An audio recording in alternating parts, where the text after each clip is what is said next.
பாட்டோட ஓப்பனிங்ல அழகான ஒரு கார்டனை காட்டுறாங்க. இப்படி அழகான கலர்ஃபுல்லான கார்டனுக்கு நடுவில் ரெக்க மட்டும்தான் மிஸ்ஸிங்கு. ஆனால் பார்க்க அவ்வளோ அழகான தேவதை மாதிரி இருக்கிற அந்த பொண்ணு அந்த அழகான கார்டனுக்கு நடுவில் அழகான பூக்களை பறிச்சுக்கிட்டு இருக்கா. இப்படி அழகாக இருக்கிற அந்த கார்டனில் திடீர்னு ஒரு 4 கிரியேச்சர்ஸ் அந்த பொண்ணை பிடிச்சி 4 பக்கமும் 4 பேர் பிடிச்சிக்கிட்டு இருக்காங்க. அப்போ என்னை காப்பாற்ற யாருமே இல்லையா அப்படின்னு சொல்லிட்டு ஏக்கமாக பார்க்கும்போது தூரத்திலிருந்து ஒரு குதிரையை காட்டுறாங்க. அந்த குதிரையில இந்த அழகான பொண்ணை காப்பாத்துறதுக்காக ஒரு அழகான ஒரு மாவீரன் வந்துகிட்டு இருக்கான். குதிரையில அந்த இடத்துக்கு வந்து தன்னோட கையவே ஆயுதமா யூஸ் பண்ணி அந்த கிரியேச்சர்ஸ்லாம் அழிச்சிட்டு அந்த அழகான தேவதையோட உயிரை காப்பாத்துறான். என் உயிரை காப்பாத்துனதுக்கு நன்றி அப்படின்னு சொல்லிட்டு கரெக்டா 2 பேர் கிஸ் பண்ண வரும்போது அது வெறும் கனவு பாவா. ஸோ அந்த அழகா தேவதை மாதிரி இருக்கிற பொண்ணு வேற யாரும் நம்ம காணாதான், அந்த மாவீரன் நம்ம சினிச்சி தான். நம்ம சினிச்சி ஸ்கூல்ல நம்ம சிம்மானா பண்ண இன்சிடென்ட்டை வச்சு சிம்மானா கிட்ட இருந்து நம்மளை தள்ளி இருக்க சொன்னா ஒருவேளை இவனும் அந்த பாராசைட்டா இருப்பானோ, அவனோட முடிய பிடுங்க நம்ம சந்தேகம் எல்லாம் தீந்துரும் அப்படின்னு நினைச்சுக்கிட்டு நேரம் அவன் பின்னாடி போய் அவனுக்கு தெரியாம அவன் முடிய பிடிங்கல அப்படின்னு சொல்லிட்டு கிட்ட போகும்போது கரெக்டா நம்ம சிரிச்சு அவன் கையை பிடிச்சிடுறான். என்னைய ஏதாச்சும் தொடறதுக்கு முன்னாடி என்கிட்ட கேட்டுட்டு தொடு. இப்போ என்ன, என் முடிய தானே பிடுங்கி பார்க்கணும், இந்தா சினிச்சியோட மண்டையிலிருந்து ஒரே ஒரு முடியை பிடுங்கி அவளோட கர்ச்சீஃப்குள்ள வச்சுக்கிறா. பட் அவன் முடியை பிடுங்கிறதுல அவன் முடி ஒண்ணுமே ஆகல, அப்படியே உயிரோட தான் இருக்கு. ஏன்னா அது உங்களுக்கே தெரிஞ்சிருக்கும், அவன் மனுஷன் பாதி மிருகம் பாதி. இதுவே ஒரு பாராசைட் மண்டையிலிருந்து பிடுங்கி இருந்தாங்கன்னா அதோ இந்த மாதிரி தான் அந்த முடி செத்து போயிருக்கும். உனக்கு சிம்மானா அவன் ஒரு பாராசைட் முன்னாடியே தெரியுமா? இல்ல உன்கிட்ட சொல்லணும்னு தோணுச்சு. அப்போ சினிச்சி மனசுக்குள்ள இவளுக்கு ஒரு ஸ்பெஷல் எபிலிட்டி இருக்கு, இவ நான் என்ன சொல்ல வரேன்னு இவளால் கண்டிப்பாக புரிஞ்சுக்க முடியும். ஸோ இவகிட்ட நம்ம யாரு அப்படின்ற உண்மையை இவகிட்ட சொல்லிடலாமா அப்படின்னு அவன் மனசுக்குள்ள யோசிச்சுக்கிட்டு இருக்கும்போது, சினிச்சே நீ என்ன யோசிக்கிறேன்னு எனக்கு தெரியும், நீ அவகிட்ட நான் இருக்க உண்மையை நீ சொன்னேன்னு வை, அவனை கொண்டே போடுவேன் அப்படின்னு ஒரு வார்னிங் சைன் அவனுக்கு கொடுக்குது. ஸோ நம்ம மீகி இப்படி சொன்ன உடனே நம்ம சினிச்சி டாப்பிக்கை மாற்றி, ஆமாம் உன் பேர் காணாதானே, ஸோ நான் உன் பக்கத்தில் வந்தால் நான் எங்கே இருக்கேன்னு உன்னால் ஃபீல் பண்ண முடியும் கரெக்டாக. ஸோ உனக்கு இந்த மாதிரி ஃபீலிங்ஸ் வேறு எங்கேயாவது உன் பக்கத்தில் வந்தது அப்படின்னா அந்த ஃபீலிங்ஸை தேடி போகாத. அப்படி போனால் அவனுக்கு எல்லாமே உன்னை கொன்றுவானுங்க. ஏன்னா அவனுக்கு எல்லாருமே மனுஷன் கிடையாது, மிருகங்க. அப்படி உன்னை தவிர்த்து வேற யாராவது ஃபீல் ஆச்சுன்னா போய் அவங்க முடிய பிடுங்கி பார்ப்பேன். டென்ஷன் நம்ம சினிச்சு என்ன பண்ணுறான்னா டக்குன்னு அவன் செவுத்தோட சேர்த்து ரெடி அடிச்சுட்டு, இங்கே பார் இந்த மாதிரிலாம் நீ பண்ணவே கூடாது, அப்போ இதான் நீ அக்கறைப்படுறியா? இவன் இப்படி கேட்கவும் கரெக்டாக நம்ம மீகி சினிச்சு உங்ககிட்ட தனியாக பேசணும் அப்படின்னு சொல்லிட்டு அவன் அங்கிருந்து அவன் கூட்டிட்டு போயிடுறா. ஸோ இங்கே இன்னொரு ட்விஸ்ட் என்ன அப்படின்னா, இவங்க 2 பேரும் பேசுறத நம்ம முரானா பார்த்துடுறா. ஸோ அப்படியே கட் பண்ணா நம்ம முரானாவும் நம்ம கானாவும் 2 பேர் உட்கார்ந்து பேசிக்கிட்டு இருக்காங்க. அப்ப நம்ம முரானா அவன் சிரிச்சே இல்லை, அவன் மாறிட்டான். உனக்கு ஏதாவது ஃபீல் ஆகுதா? நோ நெவர், அவன் எப்பவுமே ஒரே மாதிரி தானே இருக்கான், எனக்கு அவன் சேஞ்ச் ஆன மாதிரி தெரியலையே. நீ இப்படியே ஓவர் திங்க் பண்ணிக்கிட்டு அவன் கண்டிப்பா உன்னை விட்டு போயிடுவான் அப்படின்னு நம்ம காணா சொல்றா. ஸோ அப்படியே இந்த பக்கம் பார்த்தீங்கன்னா நம்ம மீகி சினிச்சுக்கிட்ட, இங்க பார் நீ அந்த பொண்ணுகிட்ட பேசாத, நீ அந்த பொண்ணுகிட்ட பேச நீ ஒரு ஹைபிரின்ற இன்ஃபர்மேஷனை உன்னையே அறியாம நீ கொடுத்துக்கிட்டு இருக்க அப்படின்னு சொல்லுறா. ஸோ இப்படிலாம் நம்ம காணா பேசிட்டு வல்லவன் ரீமா சின் மாதிரி சினிச்சி எனக்கு தான் சொந்தம் அப்படின்னு மனசுக்குள்ள நினைச்சுக்கிறா. ஸோ அப்படியே கட் பண்ணா ஜிம் பாடி மாதிரி ஒருத்தன் கார்ல இருந்து இறங்கி வந்து சுசாகோ அப்படின்ற கேங்ஸ்டரோட லா ஹெட் ஆபீஸ் கிட்ட போய் உள்ள எத்தனை பேர் இருக்காங்க அப்படின்னு கேட்கிறான். எவ்வளவு தைரியம் இருந்த ஏன் ஏரியாக்கு வந்து எவ்வளவு பேர் இருக்காங்க என்னையவே கேட்கிறியா உன்ன அப்படின்னு சொல்லிட்டு அவன் கையோங்கிறதுக்கு முன்னாடியே இந்த ஜிம் பாடி இருக்கவன் மண்டை ஒரு நசுக்கிறான் செவத்தோட சேர்த்தி. ஸோ அந்த சுசுகாவோட ஆஃபீஸ்க்குள்ள ஒரு மாஸ் மர்டர் நடக்குது. மொத்தமா அந்த கேங்ல இருக்க 22 பேர்த்த அந்த ஒத்த மனுஷன் போட்டு தள்ளிடுறான். ஸோ இதெல்லாம் எதுக்கு பண்றாங்கன்னு கேட்டீங்கன்னா, இந்த பாராசைட்டை வச்சு ஒரு சின்ன எக்ஸ்பிளைன் பண்றாங்க. பாலிடிக்ஸ்குள்ள, மிலிட்ரிக்குள்ள, வாருக்குள்ள எல்லாத்துக்குள்ளேயும் இந்த உள்ள கொண்டு வரதுக்கான எக்ஸ்பெரிமெண்ட் தான். ஸோ அப்படியே கட் பண்ணீங்கன்னா நம்ம சினிச்சியும் முரானாவும் அழகா ஒரு டேட் போயிட்டு இருக்காங்க. ஸோ 2 பேரும் சந்தோஷமா படத்துக்குலாம் போயிட்டு ஒரு கஃபேல உட்கார்ந்து பேச ஆரம்பிக்கிறாங்க. ஸோ லவ் பண்றதெல்லாம் முக்கியம் இல்லை பாய்ஸ் அண்ட் கேர்ள்ஸ், அந்த லவ் மெயின்டைன் பண்றதா ரொம்ப முக்கியம், அதுதான் நம்ம சினிச்சி பண்ணிக்கிட்டு இருக்கான்.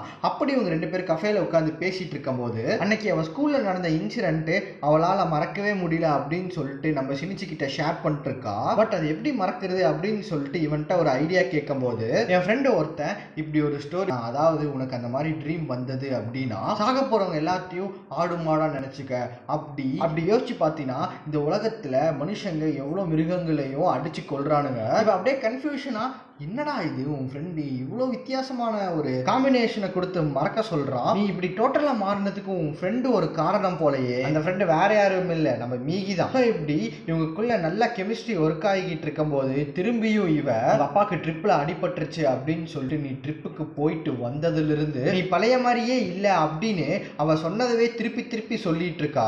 மேக்சிமம் எல்லா பொண்ணுங்களுமே ஒரு சின்ன விஷயத்த ரொம்ப ஓவர் திங்க் பண்ணி அது எக்ஸ்ட்ரீமுக்கு கொண்டு போயிடுவாங்க.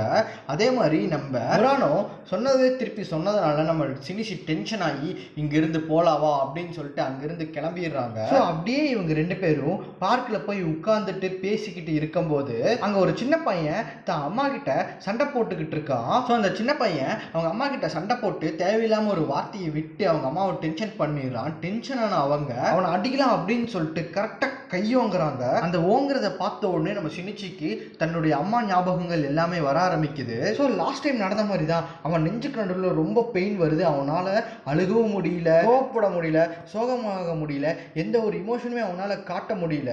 ஆனா ஜஸ்ட் 2 நிமிஷத்துல திருப்பி அவன் பழைய காமான நிலைக்கு போயிடுறான். இதுக்கெல்லாம் காரணம் யாருன்னு நினைக்கிறீங்க? வேற யாரும் இல்லை, மீகியோட ஹார்ட் அவன் கூட மெர்ஜ் ஆனதுனால மட்டும்தான். ஸோ அவனால வேற எந்த ஒரு ஃபீலிங்குமே அவனால ஃபீல் பண்ண முடியல, எக்ஸ்பிரஸ் பண்ண முடியல. பட் புருனாவோட லவ் மட்டும் அவனால ஃபீல் பண்ண முடியுது. ஸோ கரெக்டா அவளை வீட்டில் விட்டுட்டு இவங்க 2 பேரும் கிஸ் பண்ணும் போது சினிச்சி பக்கத்துல தான் இருக்கான் அப்படின்னு கானாக்கு ஃபீல் ஆனதால அவளும் ஓடி வந்து இவங்க 2 பேரும் கிஸ் பண்ணதை பார்த்துடுறா. மனசுடைஞ்சு போன அவ சரி இன்னைக்கு கடைசியா அவன்கிட்ட ஒரே ஒரு தடவை பேசிடலாம் அப்படின்னு சொல்லிட்டு அவன்கிட்ட ஒரு ஃபேவர் ஒன்று கேட்குறா.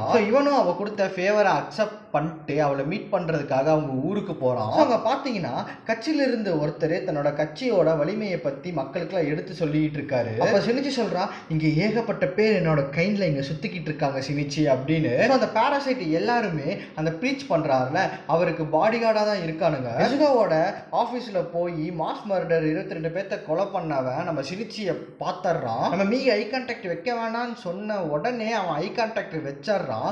அவன் பயந்துட்டு இருக்கும்போது கரெக்டா கானாவும் வந்துடுறா. கானா கிட்ட பேசிக்கிட்டு இருக்கும்போது நம்ம சினிச்சி அப்படியே பயத்தோடையே பேசிக்கிட்டு இருக்கான். ஏன்னா அவனை சுத்தி ஒரு 4-5 பாராசைட்ஸ் எல்லாமே இருக்கு. யோசிச்சு பாருங்களேன், இந்த பாராசைட் எல்லாம் கட்சிக்கு வந்தா என்ன ஆகும் அப்படின்னு உங்களோட கருத்துக்களை மறக்காம கமெண்ட் செக்ஷன்ல மென்ஷன் பண்ணுங்க. ஸோ நம்ம மீதி என்னன்னா தம்மையா ஒரு பக்கம் ஸ்கூலுக்கு டீச்சரா வரோம், இந்த பக்கம் பார்த்தா இவனுங்க ஆளுங்க எல்லாருமே கட்சியில நிக்கிறானுங்க. இதுல ஒரு டவுட் என்ன அப்படின்னா இந்த பாராசைட் எல்லாம் ஏன் பாலிடிக்ஸ்குள்ள வரணும்? மனுஷங்களா கலந்து அவங்களுக்கு ஒரு பிரச்சனை அப்படின்னா அவங்களுக்காக குரல் கொடுக்கறதுக்காக ஒரு மெயினான ஆயுதமாக அதை யூஸ் பண்ணிக்கலாம். இன்னொன்று, ஹியூமன்ஸ் எல்லாத்தையுமே அழிச்சு இந்த பூமியை அது ஒரு சொர்க்க பூமியாக மாற்றுறதுக்காக, அதாவது பாரசைட்டுக்கு ஏற்ற மாதிரி மாற்றுறதுக்காக கூட இருக்கலாம். நம்ம சினிச்சிக்கு ஒரே குற்ற உணர்ச்சியாக இருக்குது, தேவையில்லாமல் நம்ம கானாவோட லைஃப்பை தேவையில்லாமல் ரிஸ்கில் இழுத்து விடுறோமோ அப்படின்னு. அன்னைக்கு அவங்க 2 பேரும் மீட் பண்ண பிளேஸில் 8க்கு மேற்பட்ட பாராசைட் இருந்திருக்கு. ஆனால் நம்ம கானாக்கு வெறும் 4-5 பாராசைட் மட்டும்தான் அவளால் ஃபீல் பண்ண முடிஞ்சிருக்கு. ஸோ அப்படியே கட் பண்ணால் நம்ம சினிச்சி அந்த பிரச்சனை நடந்த இடத்துக்கு போய் அந்த பாராசைட்டோட க்ளூ எதாவது கிடைக்குதா அப்படின்னு சொல்லிட்டு அந்த இடத்த தேடிட்டு இருக்கான். அப்போ கரெக்டாக கானா அவனுக்கு ஆப்போசிட்டில் வந்துடுறா. ஹாய், உன்கிட்ட கொஞ்சம் பேசணும். 2 பேரும் பார்க்கில் உட்காந்து உனக்கு நான் வந்த ஒரு ஃபீலிங், ஒரு சிக்னல் வருதுன்னு சொன்னல, அது உன்கிட்ட மட்டும் இல்லை, எனக்கு நிறைய பேர்த்து மேலே ஒரு ஃபீல் வந்திருக்கு. திரும்பி பார்த்தா அது ஒரு வயசான தாத்தாவை. ஹே லுக், இங்கே பாரு, நான் சொல்கிறதவே திரும்ப சொல்கிறேன்னு நினைக்காத. உனக்கு அந்த மாதிரி ஏதாவது ஒரு ஃபீல் ஆச்சு அப்படின்னா நீ அந்த ஃபீலிங்கிறது கொஞ்சம் தள்ளியே இரு, புரியுதா? அப்போ இந்த சோஷியல் மீடியாவில் பாராசைட் பற்றிலாம் போட்டுக்கிட்டு இருக்காரு. அப்போ நீ உண்மையாலுமே பாராசைட்டா? நான் பாராசைட்லாம் கிடையாது. நான் என்ன சொல்ல வரேன்னா, அவன் தான் யாருன்னு சொல்கிறதுக்குள்ளேயே விசோட்டா உள்ளே வந்து காணக்கிட்ட நான் உங்ககிட்ட தனியாக பேசணும்னு கூப்பிட்றான். அவன் சினிச்சி, சரி ஓகே நான் உங்ககிட்ட அப்புறம் தனியாக பேசுகிறேன், நான் வீட்டுக்கு போயிட்டு உனக்கு இமெயில் பண்ணேன்னு நம்ம சினிச்சி சொல்ல, நீ இமெயிலே பண்ண வேண்டாம், திரும்பி இங்கேயே வா, நான் உன்னை கண்டுபிடிக்கிறேன், நீ வந்து எனக்கு ஃபீலிங் ஆகும்னு இவ சொல்ல. ஃபீலிங்கா? என்ன ஃபீலிங்கு? அங்கிட்டும் இல்லாமல் இங்கிட்டும் இல்லாமல் நடுவில் மாட்டிக்கிட்டு நம்ம மிசோட்டா ஒரே தவிச்சுக்கிட்டு இருக்கான். ஸோ அப்படியே கட் பண்ணால் நம்ம சினிச்சி அவகிட்ட படித்து சொல்லியும் அவளோட ஃபீலிங்ஸை ஃபாலோ பண்ணி போயிட்டுருக்கா. அப்படியே இந்த பக்கம் பார்த்தீங்கன்னா நம்ம மீகி எப்படித்தான் அவங்களுக்கு இந்த சிம்பத்திலாம் வருதோ கருமுகப்பா, நீ என்ன வேணாலும் பண்ணி, எனக்கு ஏதாச்சும் ப்ராப்ளம் மாதிரி ஃபீல் ஆச்சு, என்னோட உடம்புல இருந்து ரைட் கை மட்டும் ஒரே ஒரு சின்னதாக ஒரு கொலை பண்ணும், ஆனால் அந்த கொலைக்கு எனக்கும் அந்த கொலைக்கு எந்த சம்மந்தமும் இல்லை அப்படின்னு சொல்லிட்டு நம்ம மீகி மிரட்டுறா. என்ன மிரட்டுறியா? உனக்கு கொஞ்சம் கூட ஈவிரக்கமே இல்லையாடி? அதெல்லாம் எங்கள் பரம்பரைக்கே கிடையாது. ஸோ அப்படியே கட் பண்ணால் நடமாட்டம் இல்லாத ஒரு பங்களாவை சூஸ் பண்ணி அங்கே நம்ம சினிச்சியும் கானாவும் மீட் பண்ணிக்கிறாங்க. அந்த மீட்டிங்கில் நம்ம மீகி தூங்குற கேப்பில் நம்ம சினிச்சி தான் யாரு அப்படிங்கிற முழு ஜாதகத்தையும் நம்ம கானா கிட்ட அவ சொல்லிடுறான். பட் அவனை நம்பவே இல்லை. இங்க உன் ரைட் ஹேண்டை எழுப்பு பார்க்கலாம். அதுவா? அது இப்போ தூங்கிக்கிட்டு. சரி, ஓகே, எனக்கு நீ மட்டும் இல்லை, உன்ன மாதிரி நிறைய பேர்த்தோட சிக்னல் எனக்கு ஃபீல் ஆகும். ஆனால் நான் ஏன் தெரியுமா யாரையுமே அப்ரோச் பண்ணாமல் உன்னை மட்டும் அப்ரோச் பண்ணுறேன்? ஏன்னா உன்கிட்ட ஒரு தனி ஃபீலிங் கிடைக்கும். ஸோ 2 பேருமே ஒருத்தருக்கு ஒருத்தர் அவனோட சீக்கிரட்டை வெளிப்படையாக சொன்னதுனால நம்ம அறிவிச்சு கண்டிப்பாக நான் அவனுக்கு மீகியை காட்டுறேன் அப்படின்னு சொல்லிட்டு அவளுக்கு ப்ராமிஸ் பண்ணி கொடுத்துருக்கான். அப்படியே கட் பண்ணால் நெக்ஸ்ட் டே நம்ம சினிச்சி ஸ்கூல் முடிச்சு வீட்டுக்கு போயிட்டு இருக்கான். அப்போ நம்ம காணா தன்னோட பவர் என்ன அப்படின்னு நம்ம சினிச்சிக்கு ப்ரூவ் பண்ணலாம் அப்படின்னு சொல்லிட்டு அவளோட முழு பவரையும் யூஸ் பண்ணி நம்ம சினிச்சிக்கு சிக்னல் கொடுக்குறோம். ஸோ அந்த சிக்னலை ஃபுல்லாமே நம்ம மீகி தான் ஃபீல் பண்ணுறா. ஏன்னா நம்ம சினிச்சியால் ஃபீல் பண்ண முடியாது, உங்களுக்கே தெரியும். ஸோ இந்த 2 பேர்த்துக்கு நடுவில் நம்ம மிசாட்டோ, நீ என்ன ரொம்ப மாறிட்டேன், அவனை ஸ்டாக் பண்ணிட்டுருக்கேன், அதான் அவனுக்கு ஆள் இருக்குன்னு தெரியல, உனக்கு செட் ஆகாதுன்னு தெரியல, ஏன் இந்த தேவையில்லாத வேலையை பண்ணிக்கிட்டு இருக்க அப்படின்னு கேட்க, ஆளும் மூஞ்சு நீ எல்லாம் ஒரு ஆளாடா அப்படின்னு சொல்லிட்டு அவனோட மனசை எவ்வளோ உடைக்க முடியுமோ அப்படி நம்ம காணா அவளோட வார்த்தைகளால் நம்ம மிசாட்டோ மனசை சுக்குநூறாக உடைச்சிட்றா. அப்படியே இந்த பக்கம் நம்ம மீகி, நான் தூங்கிட்டு இருக்கேன் கேப்பில் அவகிட்ட ஏதாவது ஒரு உண்மையை ஷேர் பண்ணையா? இல்லையே. ஏன் கேட்குற? நாளுக்கு நாள் நம்ம காணாவோட சிக்னல் ரொம்ப ஸ்ட்ராங்காகிட்டே போகுது. என்னால் அதை ஃபீல் பண்ண முடியுது. நீ உண்மையை ஆமாம் சொன்னேன், ஆனால் நான் எவ்வளோ சொல்லியும் அவன் என்னை நம்பவே இல்லை. நான் உன்னை காட்டுறேன் அப்படின்னு சொல்லிட்டு அவளுக்கு நான் ப்ராமிஸ் பண்ணியிருக்கேன். சப்போஸ் நான் உன்னை காட்டி இதே அவள் வேறு யாருக்கிட்டையாவது போய் ஷேர் பண்ணான்னா அவளுக்கு உனக்கு பைத்தியம் பிடிச்சது அப்படின்னு சொல்லிட்டு பிளைட்டை அப்படியே திருப்பி போட்டுறான் அப்படின்ட்டு மீகிக்கு ஒரு ஐடியாவை கொடுக்குறான். அவளும் இந்த ஐடியாவுக்கு ஒத்துக்கிறான். ஸோ நெக்ஸ்ட் டே தன்னோட ஆள் கூட படத்துக்கு போக வேண்டிய நம்ம சினிச்சி அந்த பிளானை ட்ராப் பண்ணிட்டு நம்ம காணாவை பார்க்கறதுக்காக பஸ்ஸை விட்டு இறங்கின உடனே அப்போ தன்னோட கைண்டான 2 பேர் அவனை நோக்கி வந்துட்டு இருக்காங்க அப்படின்னு நம்ம மீகி சொல்ல, அப்படியே நம்ம சினிச்சி நம்ம காணாக்கு கால் அடிச்சு அந்த லொக்கேஷன் வர வேற லொக்கேஷனுக்கு சேஞ்ச் பண்ணலாம் அப்படின்னு சொல்லிட்டு அவன் கூப்பிடும் போது அவனை நோக்கி வந்த 2 கைண்டுமே அவனை பார்த்துட்டு அப்படியே அதுங்க 2மே கண்டுக்காம போயிருது. அப்படியே இந்த பக்கம் நம்ம காணா தன்னோட பவர் என்னன்னு அவனுக்கு நிரூபிக்கிற அப்படின்னு சொல்லிட்டு போனை வீட்டில் வச்சுட்டு அவன் மண்டையிலிருந்து பிடுங்கின முடிய அவன் மோதிர விரலை கட்டிக்கிட்டு வீட்டை விட்டு கிளம்பிடுறான். அவன் கண்டினியூஸாக கால் பண்ணிக்கிட்டே இருக்கான். ஃபோன் வீட்டில் இருந்ததானே அவன் எடுப்பா. விகி, உன்னால் அவனை கண்டுபிடிக்க முடியுமா? அவன் எங்கே இருக்கான்னு தெரியல. அது போக அவள் சிக்னலோட ரொம்ப வீக்காக இருக்கு. இந்த பக்கம் நம்ம காணா அவளோட ஃபீலிங்கை வச்சுக்கிட்டு அவங்க ஃபஸ்ட்டு மீட் பண்ண அதே பங்களாவுக்கு இவ போகிறா.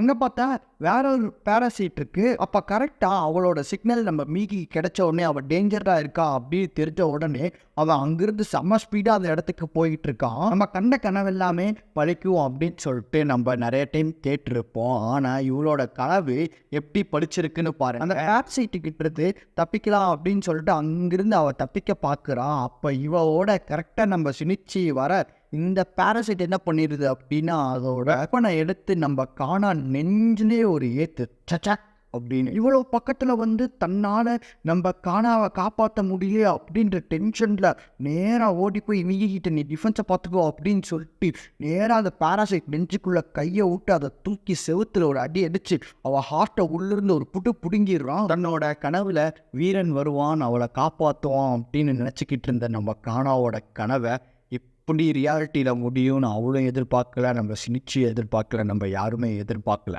இப்போது போலீஸுக்கு என்ன ஒரு பிரச்சனை அப்படின்னா இந்த பேராசைட் ஆல்ரெடி ஒரு மனுஷனை கொண்டு சாப்பிட்டுக்கிட்டு இருக்கு. அது போக நம்ம காணாவே கொண்டிருக்கு.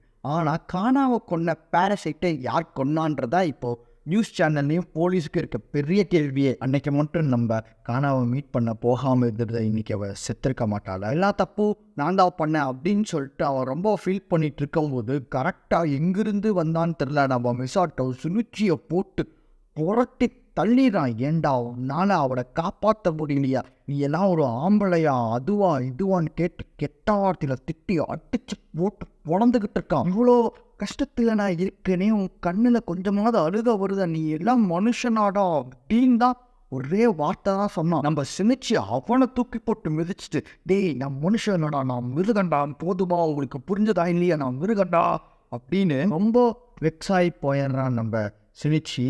ஆனால் நம்ம கானா சாகும்போது கூட தன்னோட கனவை யாருக்கிட்டையும் சொல்லாமல் அப்படியே செத்து போகிறான். தன்னோட உண்மையான காதலை சொல்கிறதுக்கு முன்னாடியே தன்னோட காதலை மனசுக்குள்ள வச்சு அவனும் செத்து போயிட்டான். கானாவோட இழப்பிலிருந்து நம்ம சினிச்சி இனிமே மீண்டு வரல. நம்ம சினிச்சி கொலை பண்ண பேராசைட் ஒன்று, நம்ம பாலிடிக்ஸில் பேராசைட் இருக்குன்னு சொல்லியிருந்தோம்ல, அந்த பாலிடிக்ஸில் இவனும் ஒரு மெம்பர். இந்த பாலிடிக்ஸில் இருக்கிற எல்லா பேராசைட்டுக்குமே ஒரு டைனிங் ஏரியா, ஒரு 4 டைனிங் ஏரியா வந்து செட் பண்ணியிருக்காங்க. அந்த டைனிங் ஏரியா இல்லாமல் தனியாக ஒரு இடத்துல போய் கொலை பண்ணியிருக்கு இந்த பேராசைட். தன்னோட சுய ஆசையை கட்டுப்படுத்த முடியாதவங்கள எதுக்கு உயிரோட வாழணும், செத்ததே மேல் அப்படின்னு சொல்லிட்டு அந்த கூண்டத்தில் இருக்க ஒருத்தர் சொல்கிறாரு. இப்போது ஒட்டுமொத்த போலீஸ் டிபார்ட்மெண்ட்டுக்கும் இந்த பாலிடிக்ஸ் பேராசைட்டில் இருக்கவங்களுக்கு ஒரே கேள்வி தான், பேராசைட் மனுஷத்தை கொளுச்சு இந்த பேராசைட்டை யாரு கொன்னா? ஒருவேளை இது மனுஷ பயல் பார்த்த வேலையோ? ஆமாம், இது மனுஷன் தான் கொலை பண்ணா அப்படின்னு சொல்லிட்டு தம்பியா தன்னோட பாயிண்டை எடுத்துகிட்டு வரா. தோ இந்த ஃபோட்டோவில் பார்த்தீங்களா, இவன் தான் இந்த வாடையை ஃபஸ்ட்டு கண்டுபிடிச்சேன்னு சொல்கிறாங்க. எஸ், இவன் பேர் தான் சிரிச்சி. தன்னோட ஃப்ரெண்டை கொன்னதுக்காக இவன் நம்ம பேராசைட்டை கொண்டிருக்கான். எப்படி ஒரு மனுஷனால பேராசைட்டை கொல்ல முடியும்? அவன் மூளை மட்டும்தான் மனுஷன், ஆனால் அவனோட கை ஒரு இந்த ஃபோட்டோவில் தெரிகிற இவன் தான் நம்ம ஃப்யூச்சரோட துருப்புச்சீட்டே. இவனை வச்சு தான் நம்மளோட ஃப்யூச்சரே இருக்கு. இவனை வச்சு ஃப்யூச்சர் இருக்கா?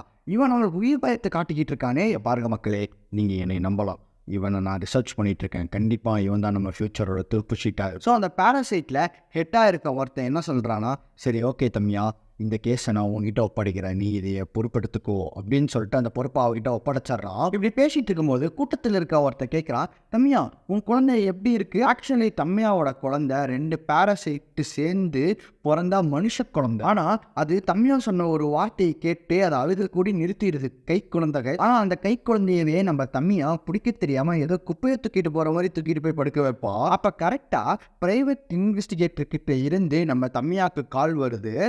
மேடம், நீங்கள் சொன்ன பையனை நான் மானிட்டர் பண்ணிக்கிட்டு தான் இருக்கேன். ரீசெண்ட் டைம்ஸில் அவங்க அம்மா வர இழந்திருக்காங்க. இப்போ அந்த ஹைஸ்கூல் பொண்ணு கேஸில் இவன் தான் விக்டிமாக இருக்கான். மற்றபடி அது சுவாரஸ்யமாக எதுவுமே பண்ணலையே, ஒரு ஜுஜிபி பையனாக தானே சுற்றிக்கிட்டு இருக்கா, வேறு எந்த இன்ஃபர்மேஷன் இல்லை மேடம். சரி ஓகே, நீங்கள் அவனை க்ளோஸாக வாட்ச் பண்ணுங்கள், நான் உங்களுக்கு அப்புறம் கூப்பிட்றேன் அப்படின்னு சொல்லிட்டு கட் பண்ணிட்டு, இது ஜுஜிபி பையனா, அவன் சுயரோ பையன் என்னன்னு நாளைக்கு நான் காட்டுறேன். ஸோ அப்படியே கட் பண்ணால் நெக்ஸ்ட் டே நம்ம சினிச்சி நடந்து போயிட்டு இருக்கும்போது அவன் 4 பேர் அவனை சுற்று போடுறாங்க. ஸோ ஆப்வியஸாக தெரிஞ்சிருக்கும் சினிச்சி அவங்களை என்ன பண்ணியிருப்பான் அப்படின்ட்டு. இது எல்லாமே அந்த ப்ரைவேட் இன்வெஸ்டிகேட்டர் வீடியோ எடுத்துக்கிட்டு இருக்காரு. அவங்க எல்லாத்தையும் அடிச்சு போட்டு யார் அனுப்புனா அப்படின்னு கேட்கும்போது ஒரு லேடி தான் எங்களுக்கு அனுப்புனாங்க, மற்றபடி எங்களுக்கு எதுவுமே தெரியாது அப்படின்னு சொல்கிறான். அப்படியே இந்த பக்கம் பார்த்தீங்கன்னா ஆன்லைனில் ஸ்ப்ரெட் ஆன ரூமர் படி நம்ம சினிச்சி தான் அந்த விக்டிமை பார்த்துருக்கான் அப்படின்னு சொல்லிட்டு எல்லா இடத்துலையும் நியூஸ் பரவிட்டு இருக்கு.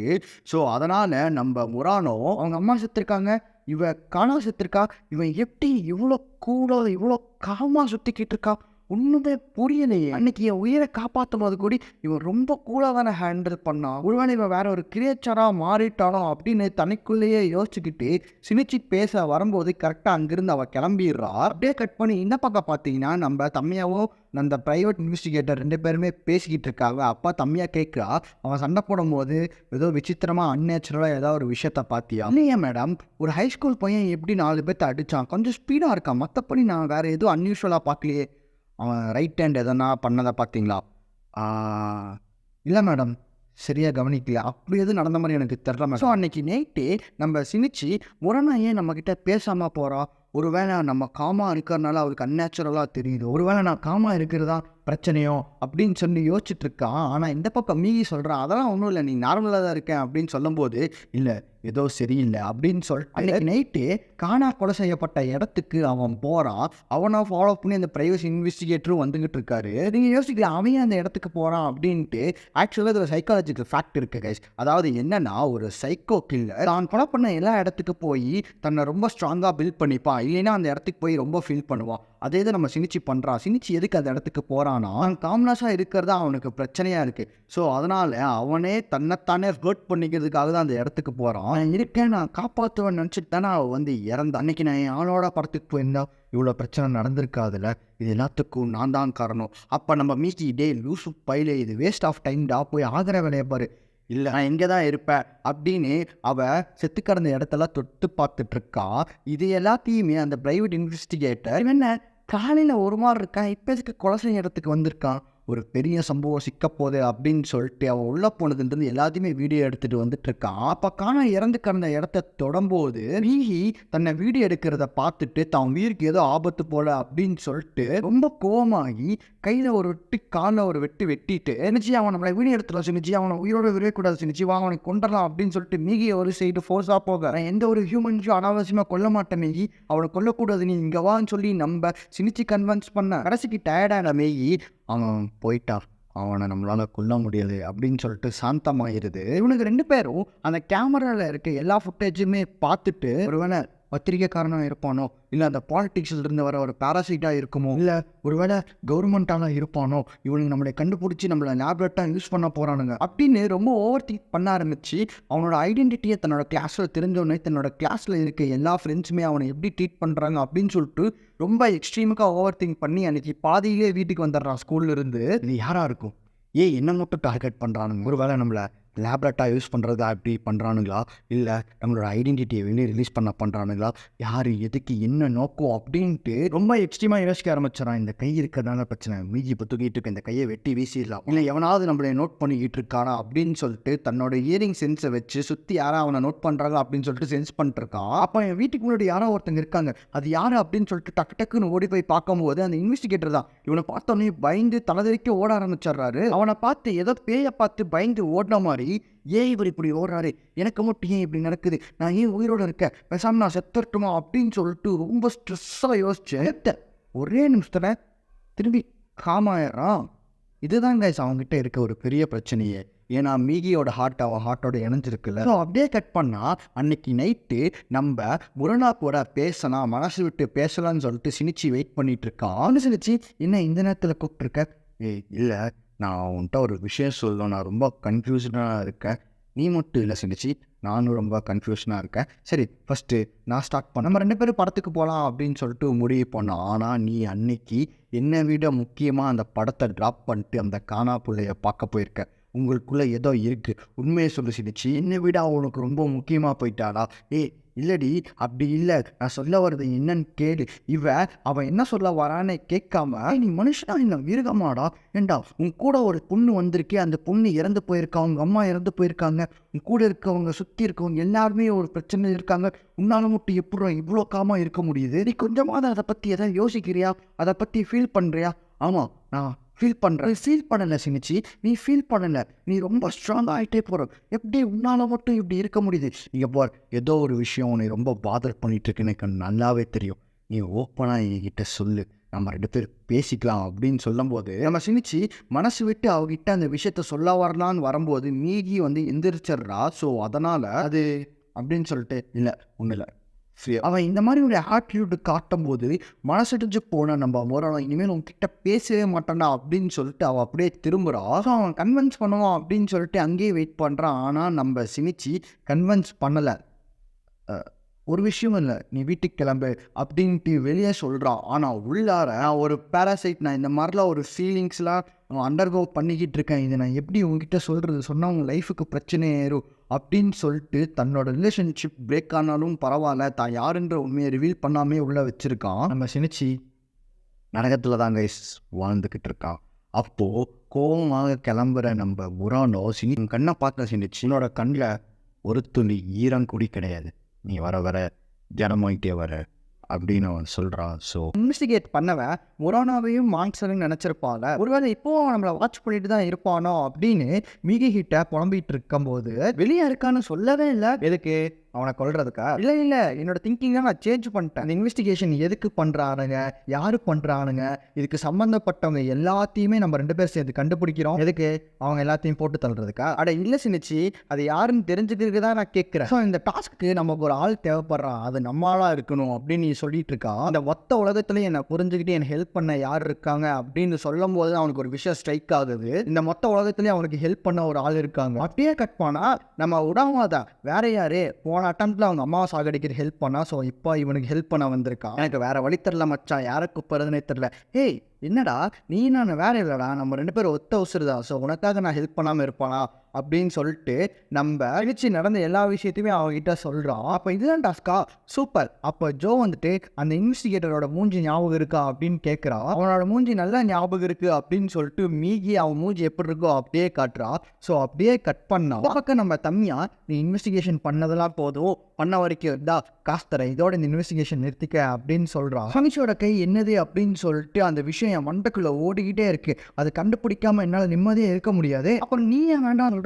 அப்போ உனக்கு ஆல்ரெடி அவன் ரைட் ஹேண்டை பற்றி உனக்கு தெரிஞ்சிருக்கு, உனக்கு இதுக்கு ஏதோ சம்மதம் இருக்கு, லூசு மாதிரி என்னத்தையாவது வளராதரா அப்படின்னு சொல்லிட்டு தம்பி அங்கிருந்து கிளம்பிடுறா.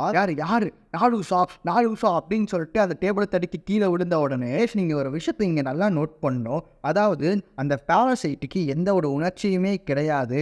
பட் இந்த இன்வெஸ்டிகேட்டர் கீழே விழுந்ததுலேருந்து அந்த இன்வெஸ்டிகேட்டர் இந்த விஷயத்தை கண்டுபிடிச்சிட்டானே, அவனை உயிரோட வைக்கலாமா வேண்டாமா அப்படின்னு சொல்லிட்டு ரோடில் யோசிச்சிட்டே வந்து கரெக்டாக வீட்டுக்கு வரா. வீட்டுக்கு வந்ததுலேருந்து நம்ம தம்பியா அவன் கீழே விழுந்ததை நினச்சி சிரிக்க ஆரம்பிக்கிறா. பேராசைட்டுக்கு மூஞ்சி எப்படி வச்சு சிரிக்கணுன்னே தெரியாதுல, அதனால மூஞ்சியை ரொம்ப கொடூரமாக வச்சுட்டு கக்க புக்குன்னு சிரிக்க ஆரம்பிக்கிறா. அப்படியே இந்த பக்கம் டிடெக்டிவ்க்கு நடந்த சம்பவம், அப்புறம் இன்னைக்கு நடந்த சம்பவம் எல்லாத்தையுமே அவன் மண்டையில் போட்டு குழப்பிட்டு வீட்டில் சரக்கு அடிச்சுக்கிட்டு இருக்கா. அப்போ அவன் ஒய்ஃப் வந்து சொல்கிறாங்க, இங்கே பாரு, நீ செய்கிற வேலை ஆல்ரெடி போலீஸ் செஞ்சுக்கிட்டா இருக்காங்க, ஸோ அதனால் உன் இடம் என்னன்னு தெரிஞ்சு நீ லோவாகவே மெயின்டைன் பண்ணு. ஸோ நெக்ஸ்ட் டே அந்த டிடெக்டிவ் நம்ம சினிச்சியை ஃபாலோ பண்ணிகிட்டே போயிட்டு இருக்காரு. எதுக்கு நமக்கு இந்த தேவையில்லாத வேலை அப்படின்னு சொல்லும் போது தான் அந்த இன்வெஸ்டிகேட்டருக்கு ஒரு விஷயமே கிக் ஆகுது. ஸோ தன்னை ஃபாலோ பண்ணுறாங்க அப்படின்ட்டு நம்ம உடமாவோட பேராசைட்டான ஜோ மீகிக்கு சிக்னல் கொடுக்குறாரோ. அவள் சிக்னல் கொடுத்த உடனே அவனை பிடிச்சி வண்டியில் ஏற்றி தனியாக ஒரு இடத்துக்கு கூப்பிட்டு போயிட்டு இருக்காங்க. தனியாக இருக்கிற இடத்துக்கு கூட்டிகிட்டு போய், இங்கே நான் உங்களை கொல்ல கூப்பிட்டு வரல, உங்ககிட்ட ஒரு முக்கியமான விஷயம் சொல்லணும் அப்படின்னு சொல்லிட்டு நம்ம சினிச்சியோட ஃபுல் ஹிஸ்ட்ரியுமே அந்த டிடெக்டிவ் கிட்ட சொல்லி முடிச்சிட்றா. எல்லாத்தையும் நல்லா கேட்டுட்டு, நீ மனுஷனுக்கு ஹெல்ப் பண்ணு, ஹியூமானிட்டி இருக்குன்னு சொல்கிறியே, ஆனால் உன்னோட உயிரை நீ பணிய வைக்க தயாராக இல்லை, நீ லேப்ரேட் ஆக தயாராக, சாக்ரிஃபைஸ் பண்ணுறதுக்கு நீ தயாராக இல்லை, அது இந்த உலகத்தில் வாழ்கிறதுக்கு எந்த ஒரு உரிமையுமே கிடையாது, நீலாயப்புறா மனுஷங்களை காப்பாற்றுவ அப்படின்னு சொன்ன உடனே நம்ம மீகியும் ஜோ செம்ம டென்ஷன் ஆகி, இவனை எங்கேயே போட்டுடலாமா, இவன் நமக்கு தேவைதான் அப்படின்னு கொஞ்ச நேரத்தில் அந்த டிடெக்டிவ்க்கு உயிர் பயத்தை காட்டிட்டாங்க 2 பேரும். அப்போ மீகி அந்த டிடெக்டிவ் கிட்ட, இங்கே பார், அவன் மூஞ்சியை நல்லா பார், அவன் இன்னும் ஸ்கூல் பையன், அவன் போய் இப்போ லேபரேட்டாக அவன் உயிரை கொடுத்து அவன் சாகணுமா, அவங்க அம்மா இறந்துட்டாங்க, அவங்க அம்மா இறந்ததுலேருந்து இப்போ அவருக்கு அவங்க வாழ்க்கை ரொம்ப கஷ்டமாக போயிட்டுருக்கு, ஒரு ஸ்கூல் பையன் இவ்வளோ ப்ரெஷரையும் தாங்கி இவ்வளோ தூரம் வாழ்கிறானோ அது எவ்வளோ பெரிய விஷயம், அப்படி மட்டும் அவனுக்கு எதனா ஒன்று ஆச்சுன்னு வச்சுக்கு, ஏன் நான் உன்னை கொன்றுவேன் அப்படின்னு சொல்லிட்டு மீகி பயமுடிச்சு, சார் நான் இங்கே கூப்பிட்டு வந்தது உங்களை கொல்றதுக்காகலாம் கிடையாது சார், இல்லை தம்பி எனக்கு புரியுது, ஆமாம் எங்களை இன்வெஸ்டிகேட் பண்ண சொல்லி உனக்கு யார் அனுப்பிச்சி விட்டா, அது என் கிளைண்ட்டோட சீக்கிரட்டை உயிரே போனது நான் சொல்லவே மாட்டேன். ஏன்னா இங்கே பாரு, நீ ஒரு விஷயத்த தெரிஞ்சுக்கணும், இவன் கதை சொல்லும் போதே ஒரு டீச்சர் தம்மியா அப்படின்னு சொல்கிறவங்க திடீர்னு காணாமல் போயிட்டாங்க அப்படின்னு சொன்னால, அப்போ ஜோ அவனா, அவளுக்கு பேர் கூட ஒழுங்காக வைக்க தெரியாதே, அவள் ஒரு பேராசைட், நாங்களாம் உன்னை கொல்லணும் அவசியமே இல்லை, நீ தம்மியாவே உன்னை போட்டு தள்ளிடுவா அப்படின்னு நம்ம மீகி சொல்ல, ஸோ தம்மியா தான் அனுப்பிச்சாங்க அப்படின்னு கண்டுபிடிச்ச அன்னைக்கு நைட்டே தம்மியா கிட்ட இருந்து கால் வருது, இந்த மாதிரி நாளைக்கு உன்னை மீட் பண்ணணும் அப்படின்ட்டு. நம்ம சினிச்சியும் அவள் கூப்பிட்ட இடத்துக்கு, அதாவது காலேஜோட ரூஃப் டாப்பில் வெயிட் பண்ணிட்டு இருக்கா. இந்த பக்கம் நம்ம தம்மியா மனுஷங்களோட குணாதிசயங்கள், மிருகங்களோட குணாதிசயங்கள், அந்த ஸ்பீஷியஸ் எவ்வளோ வேரியன்ட் இருக்குது அப்படின்ட்டு அந்த லெக்சரரை கவனிச்சுக்கிட்டு இருக்கா. ஸோ லெக்சரை முடிச்சுட்டு நம்ம சினிச்சை மீட் பண்ண போகிறோம். அப்போ நம்ம சினிச்சி, ஏன் இந்த இடத்துக்கு வர சொன்னேன், என்னோட கைண்ட் மேக்ஸிமம் யாருமே என்னை சுற்றி இருக்க மாட்டாங்க, ஸோ அதனால இந்த இடத்த சூஸ் பண்ண, உங்கள் ஆளுகளுக்கும் கட்சிக்கும் எப்படி சம்பந்தம், இந்த மனுஷ பிறவைகளோட ஒன்றி வாழறதுக்காக தான் இப்படிலாம் நாங்கள் பண்ணிக்கிட்டு இருக்கோம். இங்கே பார், என் கை குழந்தை, இதுவே நான் எதுவுமே பண்ணாமல் வச்சுருக்கேன், அப்போ உனக்கு புரிய வேண்டாமா, ஒன்றி வாரா போகிறீங்களா, இப்படி தான் சொல்லிட்டு ஒருத்தன் ஷிமாடான்னு வந்தான், ஞாபகம் இருக்குல்ல, அப்படி பார்த்து இந்த உலகத்தை வாழ்கிற பன்னி, ஆடு, மாடு, கோழி எல்லாமே அதோட கண்ணுக்கு நீங்கள் ஒரு மான்ஸ்டராக தான் தெரியுறீங்க, எல்லா உயிரும் இந்த உலகத்தில் வாழ்கிறது சமம்னு சொல்கிறது நீங்கள் தான், அதை அழிக்கிறதும் நீங்கள். பட் நம்ம சினிச்சி இந்த ஒரு காய்ச்சலோட மட்டும் ஏற்றுக்கவே மாட்டான், அவன் அந்த பேராசைட்டை இருக்கிறவங்க யாரையுமே மன்னிக்க மாட்டான். ஏன்னா அம்மாவுக்கு நடந்த விஷயத்த நம்ம தம்மியா, உனக்கு ஏன் இந்த பேராசைட் மேலே இவ்வளோ வெறி, ஒரு வேளை உங்களை அம்மாவை எங்கள் ஆளுங்க யாரோ ஒருத்தாக தானே கொண்டு இருக்காங்க அப்படி சொல்லிட்டு நம்ம தம்மியா அவள் பாட்டுக்கு சிரிக்க ஆரம்பிச்சிட்றா. இந்த விஷயத்த கேட்ட நம்ம சின்னிச்சிக்கு வழக்கமாக வர பேனிக் அட்டாக் வர ஆரம்பிச்சிருது. என்னடி சிரிக்கிற, உன்னை நான் கொல்லாம விட மாட்டேன்டி அப்படின்னு சொன்னதும் எப்படியோ இப்போ நடக்க போற சண்டையில நீ மனுஷனால மிருகமா மாறிட்ட, எப்படியும் நான் கண்டிப்பா தோத்துருவேன். ஆனா அந்த குழந்தை ஏன் தெரியுமா கூப்பிட்டு வந்திருக்கேன், நீ இந்த மாதிரி ஏதாவது பண்ணுவேன்னு தெரியும், எனக்கு ஷீல்டா இருக்கிறதுக்காக இந்த குழந்தைய கூப்பிட்டு வந்திருக்கேன்னு சொன்ன உடனே நான் ஜென்மத்துக்கு மன்னிக்க மாட்டேன்டி அப்படின்னு சொல்லிட்டு டென்ஷன் ஆகி அந்த அங்கிருந்து ஓடி வரான். நம்ம சினிச்சி அங்கிருந்து ஓடி வரான் அப்படின்னா ஸோ தன்னோட கோவத்தினால ஒரு சின்ன குழந்தை சாகக்கூடாது அப்படின்னு சொல்லிட்டு அங்கிருந்து எடுத்தான் பாருங்க ஒரு ஓட்டம், நேராக ஓடி போய் ஒரு இடத்துல செட்டில் ஆகுறான். ஸோ அப்போ இந்த பக்கம் பார்த்தீங்கன்னா ஒரு கை தோசையை பார்க்குற ஒரு பாட்டி இவனை பார்த்துட்டு, தம்பி இங்கே வாப்பா விட்டு ஒரு விஷயம் சொல்லணும் அப்படின்னு சொல்கிறாங்க. இவன் போய் தன்னோட லெஃப்ட் ஹேண்டை நீட்ட உடனே அதை பார்த்துட்டு, உன் மனசில் ஒரு பெரிய ஓட்டம் இருக்குன்னு நினைக்கிறனே, ஒரு பெரிய பாரத்தை சுமந்துக்கிட்டு இருக்கியே, ஆனால் அந்த பாரத்தை அடைக்கிறதுக்கு அந்த பாரத்தை யார் ஓப்பன் பண்ணாங்க, அந்த ஹோலை யார் ஓப்பன் பண்ணாங்களோ அவங்க மட்டும்தான் அடைக்க முடியும் அப்படின்னு சொன்னதும் நம்ம சினிச்சுக்கு ஒரு ஷாக். என்னன்னா இவன் எப்படா நம்மளோட உள்ள நடக்கிற விஷயத்த கரெக்டாக சொல்கிறான்ட்டு.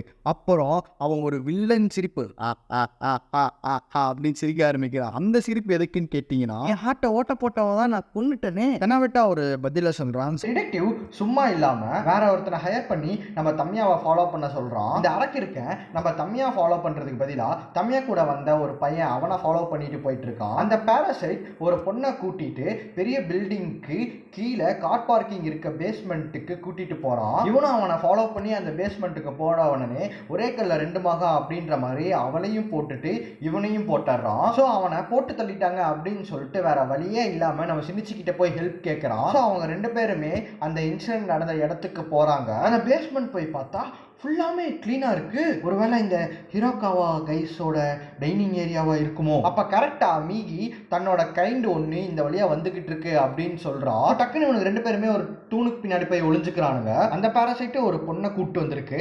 அந்த பொண்ணை கொலை பண்ணுறதுக்கு போகிறதுக்கு முன்னாடி சினிச்சு டக்குன்னு, ஏய் அவன் மனுஷனே கிடையாது, அவன் ஒரு மிருகம், அவன் கிட்ட இருந்து தப்பிச்சுப்போ அப்படின்னு சொல்லிட்டு அவ கரெக்டாக அவங்க கிட்ட இருந்து ஓட சொல்ல டக்குன்னு இந்த பேராசைட் அவளை கொன்றுது. அப்போ உடனே மீகி நம்ம சிரிச்சுக்கிட்டேன், இங்கே பார் நான் இருக்கிறேன்ற மட்டும் நீ எப்போவுமே மனசில் ஏற்றிக்காத, இப்போ நீ உயிரை நீயே காப்பாற்றிக்கோ அப்படின்னு சொல்லிட்டு ரெண்டு பேருமே வேகமாக சண்டை போட்டுக்கிட்டு இருக்காங்க. ஸோ இது எல்லாத்தையுமே அந்த டிடெக்டிவ் தன்னோட கேமராவில் ஷூட் பண்ணிட்டு இருக்க இவனுக்கு ரெண்டு பேரும் ரொம்ப ஸ்பீடாக சண்டை போட்டு கடைசியில் நம்ம சினிச்சு போய் அவனை போட்டு தள்ளிடுறான். ஸோ இவ்வளோ ஸ்பீடான ஒரு சண்டையை பார்த்த நம்ம டிடெக்டிவுக்கு அந்த இடத்துல தலை சுற்றி வாந்தியே வந்துருச்சு. ஸோ அப்படியே கட் பண்ணால் நம்ம சினிச்சு அந்த டிடெக்டிவ் கிட்ட, சார் நீங்கள் நேராக போலீஸ் ஸ்டேஷன் போங்க, அங்கே ஹிராமா அப்படின்னு சொல்லிட்டு ஒரு போலீஸ் ஆஃபீஸர் இருப்பாங்க, நீங்கள் போய் அவரை பாருங்கள், நீங்கள் சொல்கிறது அவருக்கு தெளிவாக புரியும். சார் இந்த மாதிரி அட்டம்ப்ட்லாம் தனியாக பண்ணாதீங்க, உங்ககிட்ட இருக்க எவிடன்ஸை வச்சு அந்த பில்டிங்கை ஃபுல்லாக போலீஸ்காரங்களை சர்ச் பண்ண சொல்லுங்க. அப்போ டக்குன்னு மீகி, ஏய் நீ என்ன லூசாடா, இப்போ இவர் இந்த எவிடன்ஸை கொண்டு போய் கொடுத்தாருன்னு வச்சுக்கியேன்,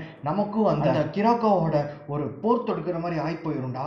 எனக்கு அதை பற்றிலாம் கவலை கிடையாது, அவனை எல்லாத்தையுமே முடிச்சு கட்டணும், அவ்வளோதான்.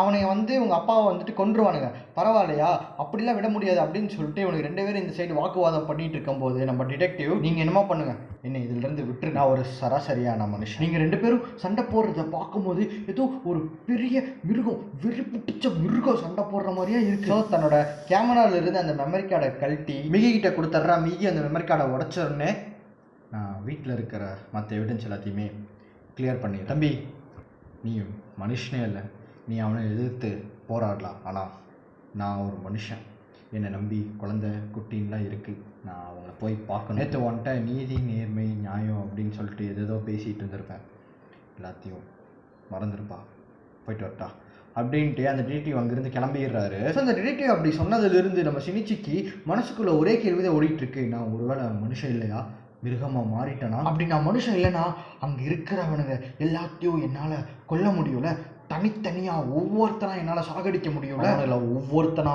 கொன்று இந்த ஊரை நான் சுத்தமாக்க போகிறேன், முரோனாக்கு ஒரு நல்ல ஒரு லைஃப்பை நான் உருவாக்க போகிறேன், மீகி ஹெல்ப் பண்ணலைனாலும் பரவாயில்ல, நான் அவளை எனக்கு ஏற்ற மாதிரி யூஸ் பண்ணிக்க வைப்பேன், என்னால் எல்லாத்தையும் கொல்ல முடியும் அப்படின்னு சொல்லிட்டு அவன் மனசுக்குள்ளே ஒரு வெறியோட ஒரு முடிவெடுக்கிறான். ஸோ அப்படியே இந்த பக்கம் பார்த்தீங்கன்னா ஹிரோகாவை குரூப்பு அவன் ஆளுங்களை போட்டதுனால ரொம்ப தீவிரமாக டிஸ்கஸ் பண்ணிட்டு இருக்காங்க. இவன் நமக்கு ஒரு பெரிய தலைவலியாக இருக்காங்க, எப்படியாவது போட்டு தள்ளியே ஆகணும், யாருக்கு இந்த ஒர்க்கை அசைன் பண்ணலாம் அப்படின்னு சொல்லிட்டு அவன் குரூப் டிஸ்கஷன் பண்ணிட்டு இருக்கும்போது அப்போ கரெக்டாக தம்மியாக உள்ளே வந்து அந்த பிரச்சனையை நான் பார்த்துக்கிறேன் அப்படின்னு சொல்கிறா. ஸோ இவங்க இன்னொரு பேராசைட் கிட்ட போய் இந்த மாதிரி சினிச்சியை கொல்லும் அப்படின்னு சொல்லிட்டு அவனுக்கு டாஸ்க் கொடுக்குறாங்க. ஸோ அப்படியே கட் பண்ணிங்கன்னா நெக்ஸ்ட் டே நம்ம சினிச்சியோட கனவுல ஒரு ஸ்கெலிட்டன் அவனோட கனவுல வருது. அந்த ஸ்கெலிட்டன் கிட்ட போயிட்டு நீ ஏன் இப்படி இருக்க அப்படின்னு கேட்கும்போது அந்த ஸ்கெலிட்டன் ஒரு கண்ணாடி காட்டி நீ பாரு நீ என்னை விட கொடூரமா இருக்கே அப்படின்னு சொல்லிட்டு காட்டுறான். இந்த கனவு வேற இப்படி வந்ததும் நம்ம சினிச்சி ஒரே குழப்பமா இருக்கான். எப்படி ஏன் நமக்கு இந்த கனவு வருது, சரி அதெல்லாம் விடு, நம்ம எப்படி மிகி கிட்ட ஹெல்ப் கேட்கலாம் அப்படின்னு சொல்லிட்டு யோசிச்சுட்டு இருக்கும்போது அப்ப டக்குன்னு நம்ம மிகி சினிச்சி ஒரு 3 பேர் நம்ம ஸ்கூலை நோக்கி தான் வந்துட்டு இருக்காங்க, உன்னை கொலை பண்றதுக்கு, நீ சீக்கிரம் அந்த இடத்த விட்டு கிளம்பு அப்படின்னு சொன்னதும் ஸ்கூல் கிட்ட சண்டை போட்டா எல்லாத்துக்கும் இழப்பாயிரும் அப்படின்னு சொல்லிட்டு டமன் ஸ்கூல் இருந்து குதிச்சு ஆள் நடமாட்டமே இல்லாத ஒரு இடத்துக்கு போறான். அவன் கரெக்டா போய் இறங்கணுன்னே அவனுக்கு பின்னாடி இன்னொரு டாக்ஸி வந்து அங்க இன்னொருத்த இறங்குறான். நம்ம சினிச்சு அவனை பார்த்துட்டு ஒருவேளை இவன் மனுஷனா இருப்பானோ, எதுக்கு நம்மளை ஃபாலோ பண்ணி வந்துட்டு இருக்கான். அப்பா அவன் கரெக்டா சினிச்சி சூப்பரான இடம் சினிச்சி, நம்ம சண்டை போடுறதுக்கு சூப்பரா சூஸ் பண்ணிருக்கேன், என்னப்பா ஆரம்பிக்கலாமா அப்படின்னு இவன் சொல்ல கரெக்டா நம்ம மிகி சினிச்சி என்னால முடியல சினிச்சி, எனக்கு ரொம்ப டயர்டா இருக்கு அப்படின்னு தூங்க போயிடுறா. ஐயோ பரதேசி இந்த நேரம் பார்த்து தூங்குறானே, 4 மணி நேரம் நான் என்ன பண்றது அப்படின்னு சொல்லிட்டு அங்கிருந்து எடுத்தான் பாருங்க ஒரு ஓட்டம். எங்கேயுமே நிக்கவே இல்லை. அந்த பின்னாடி இருக்க பாராசைட் அவனை துரத்திக்கிட்டே வருது. ரொம்ப ஓடி போய் ஒரு கட்டத்துக்கு அப்புறம் ஓடவே முடியாம மெதுவா நடந்து போயிட்டு இருக்கும் போது ஒரு வயசானவர் ட்ரக்ல வந்து நம்ம தலைவனுக்கு லிஃப்ட் கொடுக்குறாரு. அந்த ட்ரக்ல ஏறி உட்காந்துட்டு நம்ம தலைவனுக்கு ஒரே டவுட்டு, ஒருவேளை இது பாராசைட்டா இருக்குமோ, ஒருவேளை இந்த நாய் பாராசைட்டா இருக்குமோ, நம்மளை கொல்ல போறானுங்களோ அப்படி இப்படின்னு பயங்கரமா ஓவர் திங்க் பண்ணிட்டு டக்குன்னு ஒரு இடத்துல வண்டி நிறுத்தி அங்கிருந்து இறங்கிடலாம். தப்புச்சண்டா சாமி அப்படின்னு சொல்லிட்டு ஒரு பெருமூச்சு இழுத்து விடும்போது பின்னாடியிலிருந்து ஒரு ட்ரக்கு செம ஸ்பீடா இருந்து ஒரு பாராசைட் ஜம்முன்னு அங்கிருந்து குதிக்க தன்னோட உயிருக்கு ஏதோ ஆபத்து சொல்லிட்டு பயந்து போய் நம்ம மீகி எந்திரிச்சு சினிச்சி 3 பேர் வந்திருக்காங்க அப்படின்னு சொல்லிட்டு பார்க்குறா. 3மே கலந்த ஒரே பாராசைட். நம்ம சினிச்சியை விட top level hybrid guys. 3 parasite சேர்ந்த ஒரு சிங்கிள் மான்ஸ்டர் பாராசைட். இவனுக்கு எல்லாத்துக்கும் எல்லா பாராசைட்டுக்குமே ஒரே ஒரு வெப்பன் தான் இருக்கும். ஆனால் இந்த பாராசைட்டுக்கு அவன் 2 கையிலிருந்துமே ஒரு வெப்பன் ரிலீஸ் ஆகுது. அந்த பாராசைட் நம்ம சினிச்சி பார்த்து உங்க ஒப்பனுக்கு கொப்பன் இன்னைக்குமே ஒருத்தன் இருப்பான்டா, இந்த சண்டையில எப்படியோ நான் தான் ஜெயிக்க போறேன் அப்படின்னு சொல்றா. கொல்றதுக்கு ஆள் அனுப்புறதுக்கு முன்னத்த நாள் நைட்டு இந்த கிரோகாவா குரூப் காரணங்க அந்த இன்வெஸ்டிகேட்டரோட வீடை பிளாஸ்ட் பண்ணது மட்டும் இல்லாம தன்னோட குடும்பத்தில் இருக்கிற ஒய்ஃபு அவனோட குழந்தைங்க 2 பேர்த்தையும் கொண்டுறாங்க. இந்த சண்டையை நீ ஜெயிக்கிறது கொஞ்சம் கஷ்டம் தான் நினைக்கிறேன். பாராசைட் போக உன்னோட ஹியூமன் பிரெயின் ஆக்டிவா இருக்கனாலதான் மற்ற பாராசைட் என்னமோ உங்ககிட்ட தோத்துட்டானு. நீ ஸ்ட்ராங்கா தான் இருக்கன்னு நினைக்கிறேன். உன்னோட ஃபைட்டிங் பேட்டர்ன் கொஞ்சம் டிஃப்ரெண்டா தான் இருக்கு போல. சரி வா 2 பேர் மோதி பார்த்துக்கலாம் அப்படின்னு சொல்லிட்டு அந்த ஹைபிரிட் பாராசைட் வந்துட்டு கெக்கப்பன்னு சிரிக்க ஆரம்பிச்சிருச்சு. இவன் என்ன சிரிக்கிறான், ஏதோ பண்றான். சிரிச்சுக்கு ஒண்ணுமே புரியாம அப்படியே ஜன மாதிரி நிக்கிறான். அப்ப நம்ம மீகி இங்க பார், அவன் என்னதான் பார்க்க மனுஷன் மாதிரி சிரிக்க மனுஷன் மாதிரி இருந்தாலும் அவன் ஒரு பாராசைட், அது நீ மறந்துடாத. ஸோ நம்ம மீகி சொல்லி முடிக்க 2 பேர் பயங்கர ஃபாஸ்ட்டாக சண்டை போட ஆரம்பிச்சிடுறாங்க. ஸோ இவன் ஹைபிரிடுங்கிறத இவங்கிட்ட ஏகப்பட்ட வெப்பன்ஸ் இருக்கிறதுனால அந்த சண்டையில் நம்ம மீகியால் தாக்கு பிடிக்க முடியல, நம்ம சினிச்சியாலும் தாக்கு பிடிக்க முடியல. தப்பிச்சா போதுண்டா சாமி அப்படின்னு சொல்லிட்டு நம்ம சினிச்சியும் மீகியும் அந்த இடத்த விட்டு ஓட ஆரம்பிக்கிறாங்க. ஸோ நம்ம மீக்கி நம்ம சினிச்சியை விட ரொம்ப ஸ்லோவாக இருக்கிறதுனால தான் நம்ம சினிச்சி செம்ம ஸ்பீடாக ஓடிடுறான். ஆனால் என்னதான் நம்ம சினிச்சி ஒரு மனிதன் பாதி மிருகம் பாதியாக இருந்தாலும் அவன் பாதி ஹியூமனாக இருக்கனால அவனுக்கு ஸ்டாமினா நிறையா தேவைப்படும். ஆனால் நம்ம மீக்கிக்கு ஸ்டாமினா தேவைப்படாது. அப்போ நம்ம சினிச்சி நம்ம மீக்கிட்ட நம்ம ஏன் லாஸ்ட் டைம் பண்ண மாதிரி அவன் காலை அட்டாக் பண்ணக்கூடாது. அப்போ அவன் பின்னாடி இவங்களை சேஸ் பண்ணிட்டு வந்த உடனே நம்ம மீக்கிக்கு ஆமாம் நீ சொல்கிறதும் கரெக்டு தான், சரி ஓகே சினிச்சி நான் ரைட் சைட் பார்த்துக்கிறேன், நீ லெஃப்ட் சைட் பார்த்துக்கோ, அவனை டிஸ்ட்ராக்ட் பண்ணுற சாக்கில் கரெக்டாக போய் அவனை காலை வெட்டிடுற அப்படின்னு சொல்லிட்டு அதே மாதிரி நம்ம மீகி ரைட் சைடில் டிஸ்ட்ராக்ட் பண்ணிட்டு இருக்க, நம்ம சினிச்சி அவனோட கையில் லெஃப்ட் சைடில் அவனை டிஸ்ட்ராக்ட் பண்ணிட்டு இருக்கும்போது நேராக நம்ம மீகி போய் அவன் காலை வெட்டுறான். ஒன்றுமே ஆகலை அவனுக்கு. ஸோ இவனை வேற ஏதாவது டிஸ்ட்ராக்ட் பண்ணி தான் அவனை கொல்லணும் அப்படின்னு சொல்லிட்டு நேராக அவன் காட்டுக்குள்ளே ஓடுறான். சரி இந்த தடவை அவனை டிஸ்ட்ராக்ட் பண்ணுறதுக்கு ஏகப்பட்ட மரங்கள்லாம் இருக்குது, இந்த தடவை அவன் தலைக்கு எய்ம் பண்ணலாம் அப்படின்னு சொல்லிட்டு ஸோ இந்த தடவை காடை இருக்கிறனால அவனை ஈஸியாக டிஸ்ட்ராக்ட் பண்ணி நேராக நம்ம மீகி போய் தலை ஒரே ஒரு வெட்டு தன துண்டாகி கீழே விழுந்த உடனே கதம் அப்படின்னு நினச்சிட்டு இருக்கும்போது நான் வீழ்வேன் என்று நினைத்தாயோ அப்படின்னு சொல்லிட்டு நம்ம மீகி திருப்பியும் வெட்டு விழுந்த தலையை ஃபிக்ஸ் பண்ணிட்டு இருக்கான். அப்போதான் இவனுக்கு ஒரு விஷயமே புரியுது. அந்த மீக்கிக்கு உடம்புல இருக்கிறது 3 பேராசைட் இல்லை கைஸ், மொத்தமாக 5 பேராசைட் அவன் உடம்புக்குள்ள இருக்கு. இவன் தான் இருக்கிறதுலே ஒரு பெரிய ஹைப்ரிடான பேராசைட். அந்த பாடி மொத்த கண்ட்ரோல் பண்ணுற ஒரு பேராசைட் இவ்வளோ நேரம் தூங்கிட்டு இருந்ததுனால இன்னொரு பேராசைட் தான் இவ்வளோ நேரம் சண்டை போட்டுட்டு இருந்திருக்கு. எப்போலாம் அந்த மெயின் பேராசைட் தூங்க போதா இந்த மீக்கின்ற பேராசைட் தான் பாடியை கண்ட்ரோல் பண்ணும். நம்ம சினிச்சு என்னங்க ஸ்பீடு, இப்போ நம்ம தலைவன் போவாமல் பாருங்க ஒரு ஸ்பீடு. காட்டுக்குள்ளே கூட்டு போய் கதையை முடிச்சிடலாம் அப்படின்னு சொல்லிட்டு உள்ளே போனதுக்கு திருப்பி இவங்களோட கதையை முடிக்கிற மாதிரி ஆயிடுச்சு. அவன் கண்ணு மிக்கிற நேரத்தில் செம ஸ்பீடாக போயிட்டு இருக்காங்க. உயிர் தப்பிச்சா போதுண்டா ஆண்டவா அப்படின்னு சொல்லிட்டு நம்ம மீகி சினிச்சு அங்கிருந்து ஓடுறானுங்க. ஓடி ஒரு வழியாக ரோட்டுக்கு வந்து எப்படியும் நம்ம ஓடி போன இவன் கண்டிப்பாக நம்மளை பிடிச்சிருவான். ஸோ அதனால் ஓடுற டெம்போவில் ஏறலாம் அப்படின்னு பார்க்குறான். அந்த டெம்போ நிறுத்தாமல் போதனால மீகி உயிர் பயத்தில் நேராக போய் அந்த டெம்போ பிடிச்சி அந்த டெம்போக்குள்ளே போயிடுறாங்க. அப்போ இந்த சைடு இவன் நீங்கள் என்னடா ஸ்பீடாக போகிறது, இப்போ நான் ஓடுறான் பாரு அப்படின்னு சொல்லிட்டு அவன் காலை அப்படியே மான்காலை மாற்றி எட்டுத்தான் பாருங்க ஒரு 100 கிலோமீட்டர் வேகத்தில் போயிட்டு இருக்க. இவன் அதை தாண்டி ஓடி போய் நேராக அந்த வண்டியை பிடிச்சிட்றான். இவன் கிட்ட வந்ததும் நம்ம சினிச்சிக்கு மரண பயத்தை காட்டிட்டான். சினிச்சி என்னத்தாவது பண்ணி உயிரை தப்பிச்சிடலாம் அப்படின்னு சொல்லிட்டு நினச்சிட்டு இருக்கும்போது ஆப்போசிட்டில் ஒரு ட்ரக் வந்துட்டு இருந்தது. இவன் இந்த சைடு தொங்கிட்டு இருக்கனால மீதி கரெக்டாக போய் அந்த ட்ரக்கை டைவர்ட் பண்ணதில் ஆப்போசிட்டில் வந்த ட்ரக்கில் அடித்து கீழே விழுந்துடுறான். சினிச்சி இருக்கிற டெம்போக்காரன் ஸோ இதுக்கு நமக்கு எந்த சம்மந்தமும் இல்லை, வா கிளம்பிடலாம் அப்படின்னு சொல்லிட்டு போயிடுறான். ஆப்போசிட்டில் இடித்த ட்ரக்குக்காரன் சரி என்னதான் ஆச்சு அப்படின்னு சொல்லிட்டு அவனை வந்து பார்க்கும்போது அவன் மீக்கி அவங்க 2 பேர்த்தோட தலையை கடிச்சு சாப்பிட்றான். ஸோ அப்படியே கட் பண்ணால் நம்ம இன்வெஸ்டிகேட்டர் சினிச்சி சொன்ன அந்த ஹிராமா அப்படின்ற ஆஃபீஸரை பார்க்க போயிருக்கான். ஸோ அப்படியே கட் பண்ணால் ஒரு வழியாக நம்ம சினிச்சியும் மீகியும் உயிர் தப்பிச்சு வந்துட்டாங்க. சண்டை போட்டு துணி கிழிஞ்சிருச்சு, எப்படி சாப்பிட்றது, கையில் காசே இல்லை அப்படின்னு யோசிச்சுட்டு இருக்கும்போது நம்ம மீகி காசை தூக்கி நீட்டுறா. இங்கே நீ பூமர் மாதிரி அட்வைஸ் பண்ணுறதுக்கு முன்னாடி நானே உண்மையை சொல்லிடுறேன், அந்த ட்ரக்குக்காரன் ஜோப்பு இருந்தால் காசு அடித்தேன், உன்னோட லாப் படி அது தப்பு, ஆனால் என்னோட லாப் படி அது தப்பு கிடையாது. நம்ம சினிச்சி ஒரு ரெஸ்டாரண்ட்டில் உட்காந்து சாப்பிட்டு இருக்கும்போது அந்த பக்கம் நியூஸ் ஓடிக்கிட்டு இருக்கு. அந்த நியூஸில் மாதிரி அப்படிங்கிற ஒரு பிரைவேட் இன்வெஸ்டிகேட்டரோட ஃபேமிலியை யாரோ கொல்லுட்டாங்க, அண்ட் அது போக அவரோட ஆஃபீஸே யாரோ கொளுத்திட்டாங்க அப்படின்னு சொல்லிட்டு நியூஸ் வருது. அந்த நியூஸை பார்த்த உடனே பயந்து போன நம்ம சினிச்சி நேரம் அவங்க அப்பாவுக்கு கால் பண்ணி, அப்பா நீங்கள் வீட்டில் இருக்கிறது சேஃப் இல்லைப்பா, சீக்கிரம் வீட்டை விட்டு கிளம்புங்கப்பா, ஒரு பெரிய பிரச்சனை நம்ம நோக்கி வந்துக்கிட்டு இருக்குப்பா, அப்பா நான் சொல்கிறது புரியுதாப்பா, அப்பா கேளுங்கப்பா, அப்பா ப்ளீஸ்ப்பா வீட்டை விட்டு கிளம்புங்கப்பா. இப்படி கூப்பிட்டு சொன்னால் யாராக இருந்தாலும் பயந்து பதறி போயிடுவாங்க. சினிச்சி என்னாச்சு சினிச்சி, என்ன பிரச்சனை சினிச்சி, சொல்லு பிரச்சனை எதாக இருந்தாலும் பார்த்துக்கலாம், நீ முதல்ல வீட்டுக்கு வா அப்படின்னு சொல்கிறாரு. உங்களுக்கே தெரியும் நான் ரொம்ப நல்ல பையன் அப்படின்ட்டு. நான் சொன்னால் ஒரு காரணம் இருக்கும், அம்மா இறந்ததுக்கப்புறம் நான் நல்ல பையனாக தான் இருந்தேன், ஆனால் இப்போது நிலைமையை மாறி போச்சுப்பா, அம்மாவுக்கு ஒன்று அதே ஜந்து அதே பேராசிட் நம்மளை நோக்கி வந்துட்டு இருக்குப்பா, நம்ம வீட்டுக்கு வந்துகிட்டு இருக்குப்பா, சீக்கிரம் கிளம்புக்குப்பா, என்ன ஏதுன்னு கேட்காதீங்க, எதாக இருந்தாலும் உங்களுக்கு நான் அப்புறம் சொல்கிறேன் அப்படின்னு சொல்கிறோம். அதே கட் பண்ணால் இந்த பக்கம் நம்ம இன்வெஸ்டிகேட்டர் ஹிராமா கிட்ட மனசு விட்டு பேசுகிறாரு. சார் எனக்கு சின்ன வயசுலேருந்தே ஒரு பெரிய ஒரு ஃபேமஸான ஒரு இன்வெஸ்டிகேட்டர் ஆகணும் தான் சார், நம்ம ஷெர்லாக் ஹோம்ஸ் மாதிரினா என்னோட நிலைமை அப்படின்னு சொல்லிட்டு அப்படியே அவன் கலங்கி ரொம்ப ஃபீல் பண்ணுறான். அப்போ நம்ம ஹிராமா, இங்கே பாரு நீ இன்னமும் உனக்கு சான்ஸ் இருக்குது ஒரு பெரிய இன்வெஸ்டிகேட்டராக நீ உன்னை காட்டிக்கிறதுக்கு.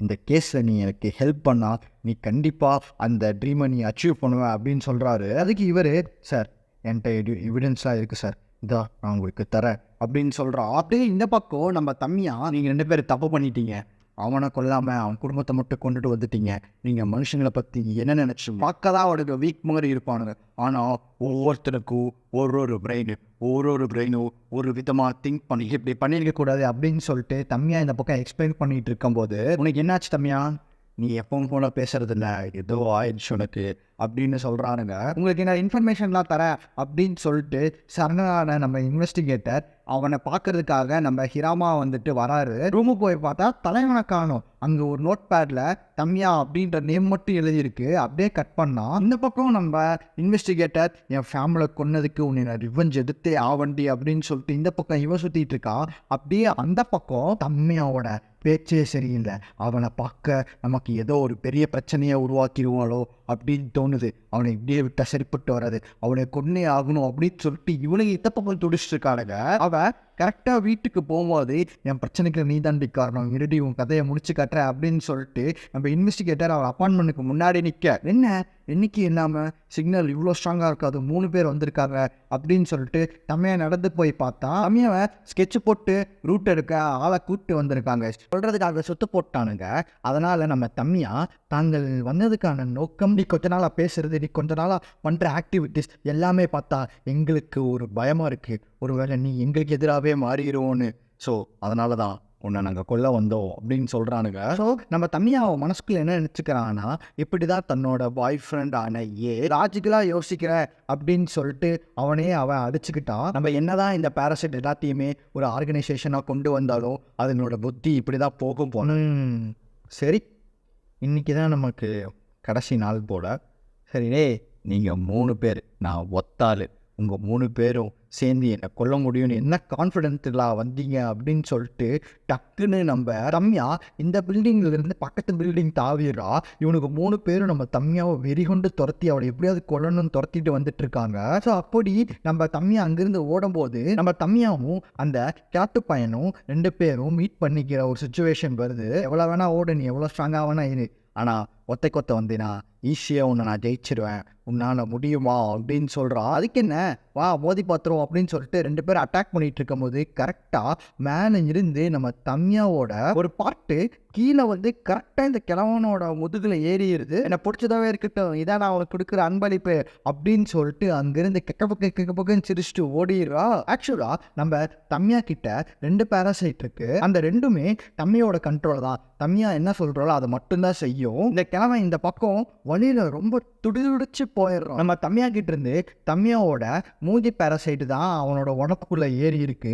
உடம்புக்குள்ளே ஏறி மொத்த கண்ட்ரோலும் அதை எடுக்க ட்ரை பண்ணிக்கிட்டு இருக்கு. அவன் நம்ம தம்மியா கூட சண்டை போட முடியாமல் அந்த இன்னர் பேட்டரியில் இருந்து அவன் கரெக்டாக பக்கத்தில் இருக்கவன் மேலே ஏறி குதிச்சிட்றான். குதிச்ச உடனே அவன் வயிற்றுலேருந்து வெடிச்சுக்கிட்டு அந்த பேராசைட் வெளியே வருது. அதை வெளியே விட்டு வந்தது இல்லாமல் இவன் யார் மேலே உட்கார்ந்தாலோ அந்த பேராசைட் மேலே நம்ம தம்மியாவோட பேராசைட் அவன் உடம்புக்குள்ளே இறங்கி அவளையும் அட்டாக் பண்ண ஆரம்பிச்சிருது. பட் இவர் ரொம்ப ஸ்ட்ராங்காக இருக்கறனால அந்த தம்மியாவோட பேராசைட் கூட எதிர்த்து போராடிட்டு இருக்கா. அப்போ இவங்க குரூப்பில் 3ஆவது இருக்கவன் தன்னோட டீம்மேட் யாரோ இறந்துட்டாங்க அப்படின்னு சொல்லிட்டு திரும்பி அந்த பில்டிங்குள்ளே வரான். பில்டிங்குள்ளே பார்த்தா தம்மியாவோட பேராசைட் உள்ளே போனவன், நான் உன்னோட ஆளு, நான் உனக்கு தான் சப்போர்ட் பண்ணுறேன் அப்படின்னு சொல்லிட்டு அவனை நெருங்கியே வந்துக்கிட்டு இருக்கா. அவளால் அவளோட உடம்பை கண்ட்ரோல் பண்ண முடியல. அந்த ஃபுல் கண்ட்ரோல்டும் நம்ம தம்மியா பேராசைட்டை கண்ட்ரோல் பண்ணிட்டு வருது. நீ என்ன என்னோட ஆளுன்னு சொல்லிட்டு நீ என்னையும் அப்ரோச் பண்ணி வந்துட்டு இருக்க, உன்னை சும்மா விடுறது வந்துட்டு நல்லதில்லை அப்படின்னு சொல்லிட்டு அவளை இவன் போட்டு தள்ளிடுறான். தம்மியா என்ன பயம் காட்டுறியா, தைரியம் இருந்தால் நேரில் வாடி, நீ அட்டாக் பண்ணுற ஸ்ட்ராட்டஜியா, முன்னாடி வாடி மோதி பார்த்துக்கலாம் அப்படின்னு சொல்கிறா. கரெக்டாக நம்ம தம்மியா அண்டர்டேக்கர் மாதிரி மேலே இருந்து அப்படியே கீழே இறங்குறா. 2 செகண்ட் தான். அவனோட கதையும் நம்ம தம்மியை முடிச்சிட்டோம். ஸோ அப்படியே கட் பண்ணால் இந்த பக்கம் இந்த ஃபைட்டிங்கில் முடிச்சுட்டு நம்ம தம்மியை வீட்டுக்கு வந்து கதவை திறந்தா ஆல்ரெடி கதவை யாரோ ஓப்பன் பண்ணியிருக்காங்க. கரெக்டாக கதவை திறந்துட்டு உள்ளே போனால் அவள் குழந்தைய காணும். குழந்தை படுக்கிற பெட்டுக்கு கீழே பார்த்தா உன் குழந்தை வேணும் அப்படின்னா நாளைக்கு சாயந்தரம் 5 மணிக்கு ஹிக்காரா பார்க் 1க்கு வந்துரு, இப்படிக்கு ஷெர்லாக் ஹோம்ஸ் அப்படின்னு சொல்லிட்டு ஒரு லெட்டரை விட்டுட்டு போகிறான். நெக்ஸ்ட் டே நம்ம சினிச்சி தன்னோட அப்பா வீட்டில் தான் இருக்காரு, வெளியெல்லாம் போகலை போல அப்படின்னு சொல்லி பதறி போய் அவங்க அப்பாவுக்கு கூப்பிட்றான். பட் கான் எடுத்தது நம்ம தம்மியா. எடுத்த உடனே நம்ம சினிச்சிக்கு ஒரே ஷக்கு, வீட்டில் நீ என்னடி பண்ணுற, எங்கள் அப்பா உள்ள வந்திருக்கியா, உண்மையை சொல்லிப்பேன். நான் அதுக்கெல்லாம் வர கிடையாது, எனக்கு ஒரு போஸ்டனாக ஒரு ஹெல்ப்பு. இந்த ஹிக்காரி பார்க் 1 அது எங்கே இருக்குன்னு சொல்கிறியா? ஒருத்தன் என் குழந்தைய கடத்தி வச்சுட்டு அங்கே வந்து வாங்கிக்க அப்படின்னு சொல்கிறான். நான் போய் என் குழந்தைய காப்பாற்றணும் அப்படின்னு பேசிக்கிட்டே சேச்சியோட கம்ப்யூட்டரில் இருக்க எல்லாத்தோட ஃபோட்டோஸையும் பார்த்துட்டு இருக்கும்போது தான் அம்மா அப்படின்னா எந்த உணர்வு அப்படின்னு சொல்லிட்டு அந்த ஃபோட்டோவை பார்த்து அவள் உணர ஆரம்பிக்கிறா. அவள் கரெக்டாக உரானோ சினிச்சியை பார்த்து ரொம்ப நாள் ஆச்சு அப்படின்னு சொல்லிட்டு அவள் வீட்டு முன்னாடி போய் காலிங் பெல் அடிச்சுட்டு வெயிட் பண்ணிட்டு இருக்கா. யாருமே வரல அப்படின்னு சொல்லிட்டு கரெக்டாக அங்கேருந்து கிளம்பும் போது நம்ம வீட்டை விட்டு வெளியே வரா. ஹலோ, நீங்கள் சினிச்சியோட அம்மாவா? என்னை பார்த்து என்ன அவ்வளோ வயசான மாதிரி தெரியுதா? சரி, சிரிச்சு எங்கே போனா? அவளை பார்த்து ரொம்ப நாள் ஆகுது. அவள் எங்கே வேணால் போயிருக்கலாம், ஆனால் அவள் ஸ்ட்ராங்கான ஆள், கண்டிப்பாக உன்னை தேடி வருவோம் அப்படின்னு சொல்லிட்டு போயிடுறா. இந்த இடத்துல நோட் பண்ணணும், நம்ம முரானாவுக்கு கிளாஸ் எடுத்து நம்ம தம்மியா தான். ஆனால் அவள் இது எல்லாத்தையும் மறந்துட்டு கேஷுவலாக யார்கிட்டயோ பேசுகிற மாதிரி பேசிக்கிட்டு இருக்கா. நம்ம முரானாவுக்கு நம்ம சினிச்சியோட நினப்பாவே இருக்குது, எப்படி இருக்கா, என்ன பண்ணுறான், ஏது பண்ணுறான் அப்படின்னு சொல்லிட்டு அவனை பற்றியே யோசிச்சுட்டு கரெக்டாக நடந்து போயிட்டு இருக்கும் போது பஸ்ஸில் சினிச்சி நிற்கிறத இவளை விட்டு கிராஸ் ஆகும் போது இவ பார்த்துட்டு அந்த பஸ்ஸு பின்னாடியே ஓடுறா. ஒரு வழியாக பஸ்ஸு பின்னாடியே ஓடி பஸ் ஸ்டாண்டுக்கு போகிறா. அங்கே பார்த்தா நம்ம தம்மியா இருக்கா. தம்மியா பார்த்தோன்னே இரு நீ எங்கே ஓடுற அப்படின்னு சொல்லிட்டு நம்ம தம்மியாவை துரத்துட்டே ஓடுறா. ஒரு கட்டத்துக்கு அப்புறம் நம்ம தம்மியாவை அவரால் பிடிக்கவே முடியல. அதே பக்கம் பார்த்தீங்கன்னா நம்ம டிடெக்டிவும் நம்ம தம்மியாவும் மீட் பண்ணிக்கிறாங்க. அப்படியே இந்த சைட் பார்த்தீங்கன்னா ஹிராமா தம்மியா வீட்டை தேடி போய் வீட்டை திறந்து உள்ளே போய் பார்த்தா இந்த மாதிரி ஒரு லெட்டர் இருக்குது. அந்த லெட்டரை படிச்சுட்டு அவனுங்களும் அந்த ஹிராக்காவா பார்க்குக்கு கிளம்பிடுறானுங்க. நம்ம சினிச்சியும் மீகியும் நம்ம தம்மியா எங்கே இருக்கா அப்படின்னு சொல்லிட்டு அவளோட சென்சிங் பவரை வச்சு கண்டுபிடிச்சிட்டு அப்படியே போயிட்டு இருக்கானுங்க. முன்னாடி பார்த்தீங்கன்னா நம்ம முரானா ஒரு பக்கம் நம்ம தம்மியாவை தேடிக்கிட்டு இருக்கா. அப்போ நம்ம ரிலேட்டிவ் நீயே ஒரு பேரசைட், இது உன் குழந்தை கிடையாது, என்னோட குடும்பத்தை இழந்துட்டு என்ன ஒரு ஃபீலிங்கை உணர்ற அப்படின்னு நான் சொன்னாலும் உனக்கு புரியாது. ஏன்னா நீ ஒரு ஜடம், நீ ஒரு பேரசைட். இந்த குழந்தைய நான் இப்போ கொன்னா கூட நீ எதுக்குமே ஃபீல் பண்ண மாட்டேன். ஏன் தெரியுமா? ஏன்னா நீ ஒரு பேரசைட். ஆனாலும் இந்த குழந்தைய நான் கொல்லுவேன் அப்படின்னு சொல்லிட்டு நம்ம டிடிக்கு அந்த குழந்தையை தூக்கிட்டு திரும்பி கீழே போடலாம் அப்படின்னு சொல்லிட்டு கரெக்டாக போகிறாரு. நம்ம தம்மியா அவனை ஒரு குத்திட்டு அந்த குழந்தைய அப்படியே காப்பாற்றிடுறான். அப்போ நம்ம டிடெக்டிவ் எந்த ஹியூமனாவது ஒரு கை குழந்தைய கொல்லுவானா அப்படின்னு சொல்லிட்டு அப்படியே அங்கேருந்து தமக்குன்னு கீழே விழுந்தாடுறாரு. கரெக்டாக க்ரைம் ஸ்பாட்டுக்கு நம்ம போலீஸ் வர ஒரு பொண்ணு கட்டிக்கிட்டே ஓடி வந்துட்டுருக்கா. இங்கே ஒரு டெட் பாடி இருக்குது அப்படின்னு சொல்லிட்டு கரெக்டாக இவளுக்கு போய் பார்க்குறானுங்க. அது நம்ம டிடெக்டிவ் தான். அப்போ அவர்கிட்ட கேட்குறாரு, உன்னை யார் கொன்னது? அந்த தம்மியா தானே கொன்னது, அவளை நான் பழி வாங்கியே தீருவேன். ஆமாம், அது போக எனக்கு ஒரு ரொம்ப ரொம்ப முக்கியமான விஷயம் ஒன்று வேணும். கூட கூட்டாளி ஒருத்தர் இருக்கான்னு சொன்னியே, அவன் யார்? பேரசைட்டா இல்லை மனுஷனா? அவன் மனுஷன்தான். அவளுக்கும் ஒரு குட்டி குடும்பம் ஒன்று இருந்தது. அந்த குட்டி குடும்பத்தை யாரோ பறிச்சிட்டாங்க. அதனால தான் அவன் இந்த மாதிரிலாம் பண்ணுறான் அப்படின்னு சொல்லிட்டு ஒரு நல்ல டிடெக்டிவாக, ஒரு நல்ல வீரனாக அவன் இறந்து போகிறான். நம்ம ஹிராமா உன்னை கொன்னவனை நான் சொல்லாவே விட மாட்டேனா அப்படின்னு சொல்லிட்டு வெறியோட அந்த புட்டிங்க அப்படின்னு சொல்லிட்டு எல்லாத்தையுமே ஃபோர்ஸ் பண்ணி நம்ம ரிலேட்டிவ்ஸ் ஆகிறதுக்கு முன்னாடி தம்மியோட ட்ரெஸ், ஒயிட் கலர் ட்ரெஸ் போட்டிருப்பா, கையில் ஒரு கை குழந்தை எல்லோ கலரில் ட்ரெஸ் போட்டு, அந்த குழந்தையோட ட்ரெஸ்ஸில் கொடி என்னோட ரத்த காயம் இருக்கும் அப்படின்னு சொல்லிட்டு தான் அவர் இறந்து போகிறாரு. ஸோ அதனால் எல்லாருமே இந்த ஒரு அங்கு அடையாளத்தில் வச்சுங்க தான் தேடிக்கிட்டு இருக்காங்க. நம்ம ரிலேட்டிவ்ஸ் ஆகும்போது கூட அவனோட ஒய்ஃப் பேர், அவனோட குழந்தை பேரை சொல்லிட்டு அவங்க கூட இனிமேல் அப்பா சேர்ந்துருவேன் அப்படின்னு சொல்லிட்டு இந்த உலகத்தை விட்டு பிரிஞ்சிடுறாரு. கரெக்டாக நம்ம தம்மியா ஒரு இடத்துக்கு போய் நிற்க அவளோட சிக்னலை கேட்ச் பண்ணியே நம்ம சினிச்சி அந்த இடத்துக்கு போய் நிற்கிறான். சினிச்சி தம்மியாவை பார்த்தாலே செம்ம டென்ஷன் ஆகுறான். அங்கே பாரு, உன்கிட்ட ஒரு முக்கியமான விஷயம் சொல்லணும், உன்கிட்ட ஒரு முக்கியமான விஷயத்த கொடுக்கணும் அப்படின்றதுக்காக தான் உன்னை இங்கே வர சொல்லியிருக்கேன். இது வரையிலும் வெறும் சாப்பாட்டுக்காக மட்டுமே நான் 38 பேர்த்த கொலை பண்ணியிருக்கேன். என்னோட மற்ற பேரசைட்டை கம்பேர் பண்ணும்போது நான் எவ்வளவோ கம்மி அப்படின்னு தான் நான் நினைக்கிறேன். பேரசைட்டான நாங்கள் எந்த மனுஷங்களையும் கொல்லாமல் நீங்கள் சாப்பிட்ற ஃபுட்டு மூலிமா எங்களால் சர்வை பண்ண முடியும். நான் ஏகப்பட்ட ரிசர்ச் பண்ணிட்டேன். என்னோட ஆராய்ச்சியோட முடிவில் இந்த ஹியூமன் ரேஸில் பேரசைட் ஆகிய நாங்கள் ஒரு சின்ன குழந்தைங்க தனியாக இந்த மனுஷ உலகத்தில் வாழ தெரியாமல் கஷ்டப்படுற குழந்தைங்க. ஸோ எங்களை நீங்கள் புள்ளி பண்ணாமல் இருங்க. புள்ளி அப்படின்ற வார்த்தையை கேட்டது, ஏய் நீ வாய மூடுறி அப்படி நம்ம சினிச்சு கத்த.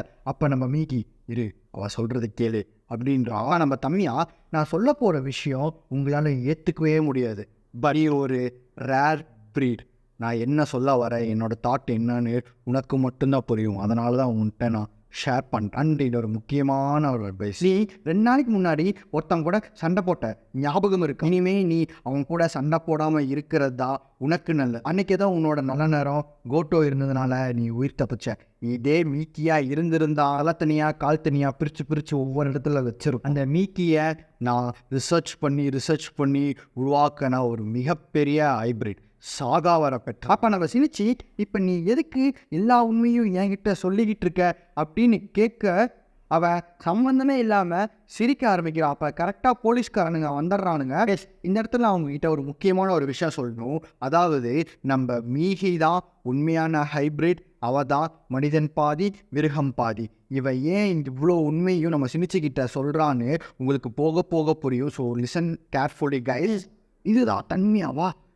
இவன் சினிச்சியாச்சே, இவன் என்ன எங்கே பண்ணிக்கிட்டு இருக்கான், ஏதோ சரியில்லையே. அப்போ நம்ம ஹிராமா அந்த குழந்தையோட ட்ரெஸ்ஸில் ரத்தக்கரையை பார்த்ததும் நம்ம டிடெக்டிவ் முன்னாடி சொன்னது அவருக்கு ஞாபகம் வருது, குழந்தையோட ட்ரெஸ்ஸில் என்னோட ரத்தக்கரை இருக்கும் அப்படின்னு. அப்போ நம்ம ஹிராமா, நீதான் தம்மியாவா? ஆமாம் சொல்லுங்க, உங்களுக்கு என்ன வேணும்? அப்போ நம்ம ஹிராமா டக்குன்னு சினிச்சு பார்க்க திரும்பி சினிச்சியோட பேரை கூப்பிடாம வேற ஒரு பேரை சொல்லி, நம்ம 2 பேரும் மீட் பண்ணியிருக்கோம் தெரியுமா, நீ என்ன இங்கே பண்ணுற, உனக்கு என்ன இங்கே வேலை? சினிச்சிக்கு ஒன்றுமே புரியாமல், சார் என்ன சார் என் பேர் அங்கே மாற்றி சொல்கிறீங்க, சார் என் பேர் சினிச்சி சார் அப்படின்னு சொல்கிறான்.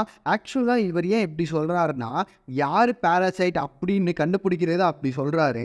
ஆக்சுவலாக தம்மியாவோட நேமே அவர் தப்பாக தான் சொல்லியிருக்காரு. அப்போ தம்மியாவை பற்றி உண்மையை சொல்லு, நீ தானே கொன்னது, உண்மையை சொல்லு. நான் ஏன் சார் அவங்கள கொல்ல போகிறேன், அவன் யாருன்னு எனக்கு தெரியாது அப்படின்னு சொல்லிட்டு ரொம்ப நேரமாக நம்ம தான் அந்த கொலையை பண்ணலை அப்படின்னு சொல்லிட்டு சமாளிச்சுக்கிட்டே இருக்கா.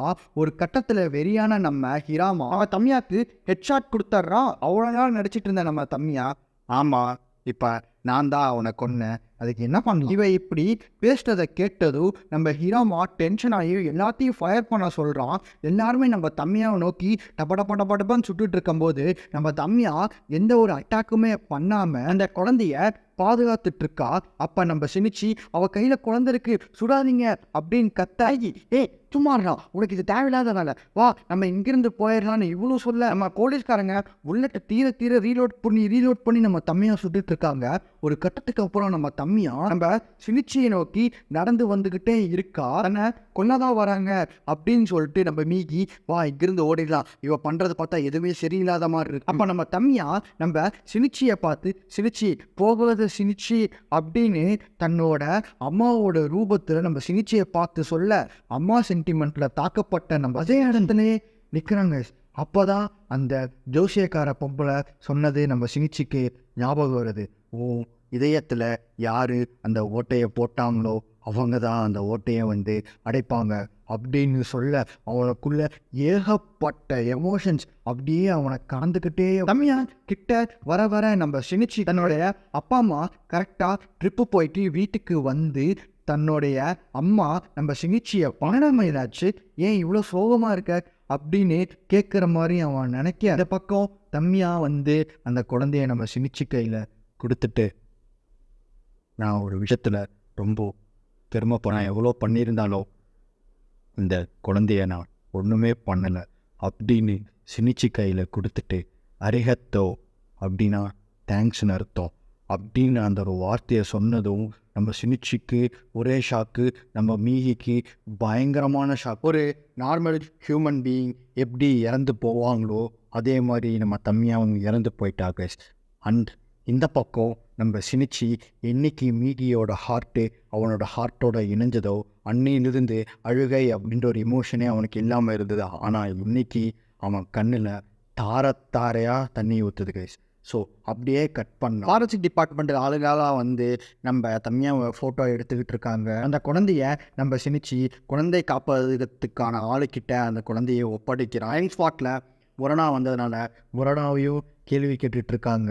அதுக்கப்புறம் நம்ம சினிச்சியை அங்கேருந்து இன்வெஸ்டிகேஷனுக்காக கூட்டிகிட்டு போகிறாங்க கைஸ். ஸோ நெக்ஸ்ட் டே எந்த ஒரு நியூஸ் பேப்பர்லேயும் வரல இப்படி ஒரு சம்பவம். நம்ம தம்மியா ஏன் சினிச்சி கிட்ட வந்தான், ஒருவேளை சினிச்சியும் பேரசைட்டா இல்லை மனுஷனா அப்படின்னு டெஸ்ட் பண்ணுறதுக்காக தான் அவனை இங்கே கூட்டிகிட்டு வந்திருக்காங்க. போலீஸ் எப்படி இதே கண்டுபிடிப்பாங்க அப்படின்னா, நம்ம காணாமாரி சிக்னலை உணரக்கூடிய ஒருத்தன் இருக்கான். அவன் ஒரு சீரியல் கில்லர் கைஸ். இவனோட நேம் உரகாமி. நான் ஃபேர் இப்போ பாரு ஆடுகிட்ட பேசு மாடுகிட்ட பேசு மனுஷங்கிட்ட பேசுன்னு கூப்பிட்டு வந்துட்டுருக்கிறீங்க, இப்போ நான் சொல்கிறது தானே சட்டம் அப்படின்னு கெக்கப்புக்குன்னு சிரிக்கிறான். நம்ம உரகாமியை இன்வெஸ்டிகேஷன் ரூம்குள்ளே உட்கார வைக்கிறாங்க. அவளுக்கு சென்டரில் ஒரு கண்ணாடி இருக்குது. அப்படி இந்த பக்கம் நம்ம சினிச்சியை தான் அப்பாவோட வெயிட்டிங் ரூமில் உட்காந்துட்டு இருக்கான். அவனை கூப்பிட்டு இன்னொரு வெயிட்டிங் அவளுக்குள்ளே கூப்பிட்டு போகிறாங்க. அங்கே பார்த்தா சினிச்சி மாதிரி ஒரு 5 பேர் இருக்காங்க. ஸோ இவங்களில் யாருன்னு கேட்டிங்கன்னா, இவங்களும் நம்ம காணா மாதிரி எபிலிட்டி உள்ளவங்க தான் இப்போது இவங்களை யார் பேராசைட்டுன்னு கண்டுபிடிக்கிறது தான் இந்த ஒரு டெஸ்ட் போலீஸ்காரங்க நடத்துகிறாங்க. ஃபஸ்ட்டு ஒருத்தனை உள்ளே கூப்பிட்றாங்க. அவன் உள்ளே போனதும் இவன் வந்துட்டு ஒரு பேராசைட் தான், இவன்கிட்ட அமானுஷ சக்திகள் உள்ளே இருக்குது அப்படின்னு பலவலான்னு உளறிட்டு இருக்கான். அப்போ நம்ம உரகாமி, சார் அவன் போய் சொல்கிறான் சார், அவனுக்கு சக்தியும் கிடையாது ஒன்றும் கிடையாது, அவன் வந்துட்டு நார்மல் மனுஷன், அவனை தொத்தி விடுங்க அப்படின்னு சொல்கிறான். அடுத்து ஒரு பொண்ணை உள்ளே கூப்பிட்டு வராங்க. அவன் அந்த பொண்ணை பார்த்ததும் அந்த இடத்துல மேஸ்டர்பேட் பண்ண ஸ்டார்ட் பண்ணிடுறான். இவன் பண்ணுறதை பார்த்து பயந்து போன அந்த பொண்ணு அந்த இடத்துலையும் இல்லாமல் ஐயோ இவன் ஒரு பேராசைட் அப்படின்னு சொல்லிட்டு அந்த இடத்த விட்டு தெரிச்சு ஓடிடுறான். கடைசியாக தான் நம்ம சினிச்சியை வந்துட்டு உள்ளே கூப்பிட்றாங்க. ஸோ இப்போ சினிச்சி உள்ளே வந்துடுறான். உள்ளே வந்ததும் சினிச்சி கிட்ட ஒரு ஹெட்ஃபோன் இருக்குது, அவங்ககிட்ட ஒரு ஹெட்ஃபோன் இருக்குது. இந்த ஹெட்ஃபோனுக்குள்ளே அந்த போலீஸ்காரங்க தான் பேச முடியும், 2 பேர்த்துக்கிட்டே பேச முடியும். ஆனால் அவங்க சினிச்சி கிட்ட பேசுறது நம்ம உராமாகி கிட்ட கேட்காது, உராமாகி கிட்ட பேசுறது நம்ம சினிச்சிக்கு கேட்கும். அப்போ நம்ம ஹிராமா நம்ம சினிச்சிக்கிட்ட தம்மியா உன்னை நோக்கி வந்தால அந்த ஒரு ஃபீல் உன் ஆப்போசிட்டில் இருக்கவங்க கிட்ட இருக்கா அப்படின்னு சொல்லி கேட்குறாரு. நம்ம சினிச்சி கொஞ்சம் கூட யோசிக்காம அப்படி ஒரு ஃபீலே எனக்கு வரல அப்படின்னு சொல்லிடுறோம். இப்போ நம்ம ஹிராமா நம்ம உருகாமி கிட்ட கேட்கவும் அவன் டக்குன்னு தூங்கிடுறான் அந்த இடத்துல. டேய் பைத்திக்கா எந்திரலாம் அப்படின்னு பக்கத்தில் இருக்க மரட்ட அவன் டப்புன்னு எந்திரிச்சு பார்த்ததும், ஓ உன்னையும் உள்ளே கூப்பிட்டு வந்துட்டாங்களா, நீயும் செக்கச்சவேன்னு தான்டா இருக்க, ஒரு சுடிதார் போட்டு வந்தீங்கன்னா நான் மறுபடியும் இங்கேயே மேஸ்டர்பேட் பண்ணுவேன்ல அப்படின்னு சொல்லிட்டு விளையாட்டுக்கு பேசிகிட்டு இருந்தவன் ஆக்சுவலி ஐ கான்டாக்ட் மெயின்டைன் பண்ணாமல் கீழே பார்த்துட்டு இருக்கான். டக்குன்னு சீரியஸானவன், சார் அவன் எனக்கு கண்ணை பார்க்க சொல்லுங்கள் சார் அப்படின்னு சொல்கிறான். ஆக்சுவலாக நம்ம உரகாமி ஒரு சைக்கோ கில்லருங்க. நம்ம எல்லாத்துக்கும் எப்படி பாட்டு கேட்குறது படம் பார்க்குறது ஒரு ஹாபியோ அதே மாதிரி நம்ம உரகாமிக்கு கொல்றது ஒரு ஹாபி. நம்ம உரகாமிக்கும் பேராசைட்டுக்கும் வித்தியாசம் இல்லை, 2 பேத்துக்குமே நடுவில் ஒரு கோடு தான். கோட்டுக்கு இந்த பக்கம் பேராசைட் அவங்க சாப்பிட்றதுக்காக கொலை பண்ணுறாங்க, கோட்டுக்கு இந்த பக்கம் நம்ம உரகாமி சும்மா ஃபன்னுக்காக கொலை பண்ணிட்டு இருக்கான். அவன் ரொம்ப வருஷமாக கொலை பண்ணிட்டு இருக்கான். ஆனால் இது வரைக்கும் எந்த ஒரு கேஸ்லையும் மாட்டல, பிகாஸ் அவன் பண்ணுற கொலையை கரெக்டாக பண்ணிட்டு இருந்தான். ஆனால் திடீர்னு ஒரு நாள் நம்ம காணாம மாதிரி அவனுக்கும் பேராசைட் இருக்கிற சிக்னல் அவனுக்கு வந்துக்கிட்டே இருக்கு. இது என்ன சிக்னல், ரொம்ப புதுசாக இருக்கே, நம்ம இந்த மாதிரிலாம் ஃபீல் பண்ணதே இல்லையே அப்படின்னு சொல்லிட்டு அந்த சிக்னலை அதாவது அந்த பேராசைட்டை ஃபாலோ பண்ணிட்டு போயிட்டு இருக்கான். அவன் போனது நம்ம ஹிரகாவா குரூப்போட டைனிங் ஏரியா. அங்கே பேராசைட் கொண்டுட்டு அந்த பாடியை க்ளீன் பண்ணாமையே போயிடுச்சு. அப்போ நம்ம உரகாமி அதை பார்த்துட்டு கொலை பண்ணுறதா பண்ணுறீங்க, அது ஏன்டா இப்படி அரைகுறையாக பண்ணுறீங்க, பர்ஃபெக்டாக பண்ண மாட்டீங்களா சின்ன பசங்களா அப்படின்னு சொல்லிட்டு அந்த பாடியை தொட்டுட்டு அவன் கிளம்பும் போது கரெக்டாக அவனை போலீஸ் வந்து பிடிச்சிட்றாங்க. இந்த பக்கம் இருந்து நம்ம ஹிராமா நம்ம உரகாமியை பார்த்து, டே என்னடா சின்னி உன்னை ஏன்டி இவ்வளோ நேரம் உத்து பார்த்துட்டு இருக்க, அவன் பேராசைட்டாக இல்லையா உண்மையை சொல்கிறா, ஓ அதுவா நான் இவனை பார்த்துட்டு நான் மெயின் மருந்து வேறு ஏதாவது யோசிக்கிறேன், அவன் மனுஷன்தான் பேராசைட்டில் இல்லை அப்படின்னு சொல்கிறான். அப்படியே கட் பண்ணால் அன்னைக்கு ஈவினிங் நம்ம ஹிராமா சினிச்சியோட அப்பா கிட்ட இந்த ஃபர்தர் இன்வெஸ்டிகேஷன் முடிகிற வரைக்கும் நீங்கள் இந்த ஹோட்டல்லே தங்குங்க, அப்படி உங்கள் வீட்டுக்கு நீங்கள் போகணும்னு ஆசைப்பட்டீங்கன்னா எங்கள் ஆளுங்க யாரோ ஒருத்தவங்க கூட வருவாங்க, அந்த கேஸ் முடிகிற வரைக்கும் எங்களுக்கு கொஞ்சம் கோஆப்ரேட் பண்ணுங்கள் சார் அப்படின்னு சொன்ன உடனே நம்ம சினிச்சியோட அப்பா சரின்னு சொல்லிட்டு ஹோட்டலுக்குள்ளே போயிடுறாரு. அப்போ நம்ம சினிச்சி ஹிராமாவை பார்த்து, சார் அந்த குழந்தைய என்ன சார் பண்ணீங்க, அது இன்னும் டெஸ்டிங்கில் தான்ப்பா இருக்குது, ஒரு பேராசைட்டு வளர்த்துனது இல்லையா, அது மனுஷனா இல்லை பேராசைட்டான்னு கண்டுபிடிக்க வேண்டாமா, அப்போ அது மனுஷ குழந்தைய என்ன சார் பண்ணுவீங்க, என்ன பண்ணுறது, நம்ம குழந்தைக்கு அப்பா தான் கொண்டு போய் விடணும். ஆமாம் நீங்கள் இவ்வளோ அக்கறைப்படுற, உனக்கு தம்மியாக்கு ஏதாவது லிங்க் இருக்கா, அப்படி லிங்க் இருந்து மட்டும் தெரிஞ்சுன்னு வச்சுக்கேன் அவனை உன்னை ஜெயிலில் தூக்கி போட்டுறவட்டா அப்படின்னு சொல்லிட்டு சினிச்சியை பயமுறுத்திடுறாரு. நம்ம சினிச்சி தம்மியை இறந்ததுக்கு ரொம்ப கில்ட்டாகி ஃபீல் பண்ணிகிட்டு இருக்கா. ஏன்னா அவனோட ஹார்ட்டில் ஒரு கோலாக இருந்தது, அதைய அடைக்கிறதுக்கு நம்ம தம்மியாதான் ஒரு துருப்புச்சீட்டாக இருந்திருக்கா. அவங்கிட்ட ஒரு முக்கியமான விஷயம் சொல்ல வரணும் சொன்ன தம்மியா என்ன சொல்ல வரான்னு கேட்காம ஆட்டிடியூட் காட்டினதுனால அவன் கில்ட்டோட உச்சத்துக்கே போயிடுறான். அப்படியே இந்த பக்கம் பார்த்தீங்கன்னா அந்த ஊர் கவர்மெண்ட் பேராசைட்டை மொத்தமாக ஊர்லேருந்து அடிக்கிறதுக்கான பர்மிஷனை கொடுத்துட்றாங்க. அப்போ அந்த மீட்டிங்கில் இருந்த ஒருத்தர், ஹிராமா சார் உங்களோட கமெண்ட் கீழே நான் வேலை செய்யணும் ரொம்ப ஆசைப்படுறேன். ஏன்ட்டையா தம்பி நானே சப் இன்ஸ்பெக்டர் தான்ப்பா சார், இந்த ஆப்ரேஷன் இம்ப்ளிமெண்ட் பண்ணும்போது நீங்கள் தான் இந்த ஆப்ரேஷனோட ஹெட்டு, என்ன சொல்கிறீங்க, அப்போ இவங்க டீமோட ஹெட்டு, ஆமாம் ஹிராமா நீங்கள் தான் இந்த மிஷினை நடத்தி வைக்கணும், நீங்கள் தான் கோஆர்டினேட் பண்ணணும் அப்படின்னு சொல்கிறாரு. அப்போ ஹிராமா இவர் யார் அப்படின்னு கேட்க, சார் இவர் தான் அட்டாக் நடக்க போகிற கிரவுண்ட் ஃபோர்ஸோட கமாண்டர் யமாகிஷி. அப்போ நம்ம ஹிராமா, சார் இன்னொரு ரிக்வஸ்ட் சார், போன கேஸுக்கு ஹெல்ப் பண்ண அந்த உரகாமியை இந்த கேஸுக்கு கூப்பிட்டு வரட்டுமா சார். அப்போ யமகாமி, சார் அவன்லாம் கொலகாரா சார், அவனை வச்சுட்டு நம்ம என்ன சார் பண்ணுறது, நம்ம மனுஷங்க பிடிக்க போகிறதில்ல சார், நம்ம மிருகங்களை பிடிக்கப்போ. அப்படியே இந்த பக்கம் பார்த்தீங்கன்னா நம்ம இரக்காவா குரூப்காரங்க நேற்று நைட்டு 3 பேர் வெளியே போனானுங்க. அண்டு தன்மையா இவங்க 4 பேருமே மிஸ்ஸிங்காக இருக்காங்க. பார்க்கு பக்கத்தில் ஒரு டெட் பாடி இருக்குன்னு நினைக்கிறேன். அநேகமாக அது தம்மியாவாக தான் இருக்கும்.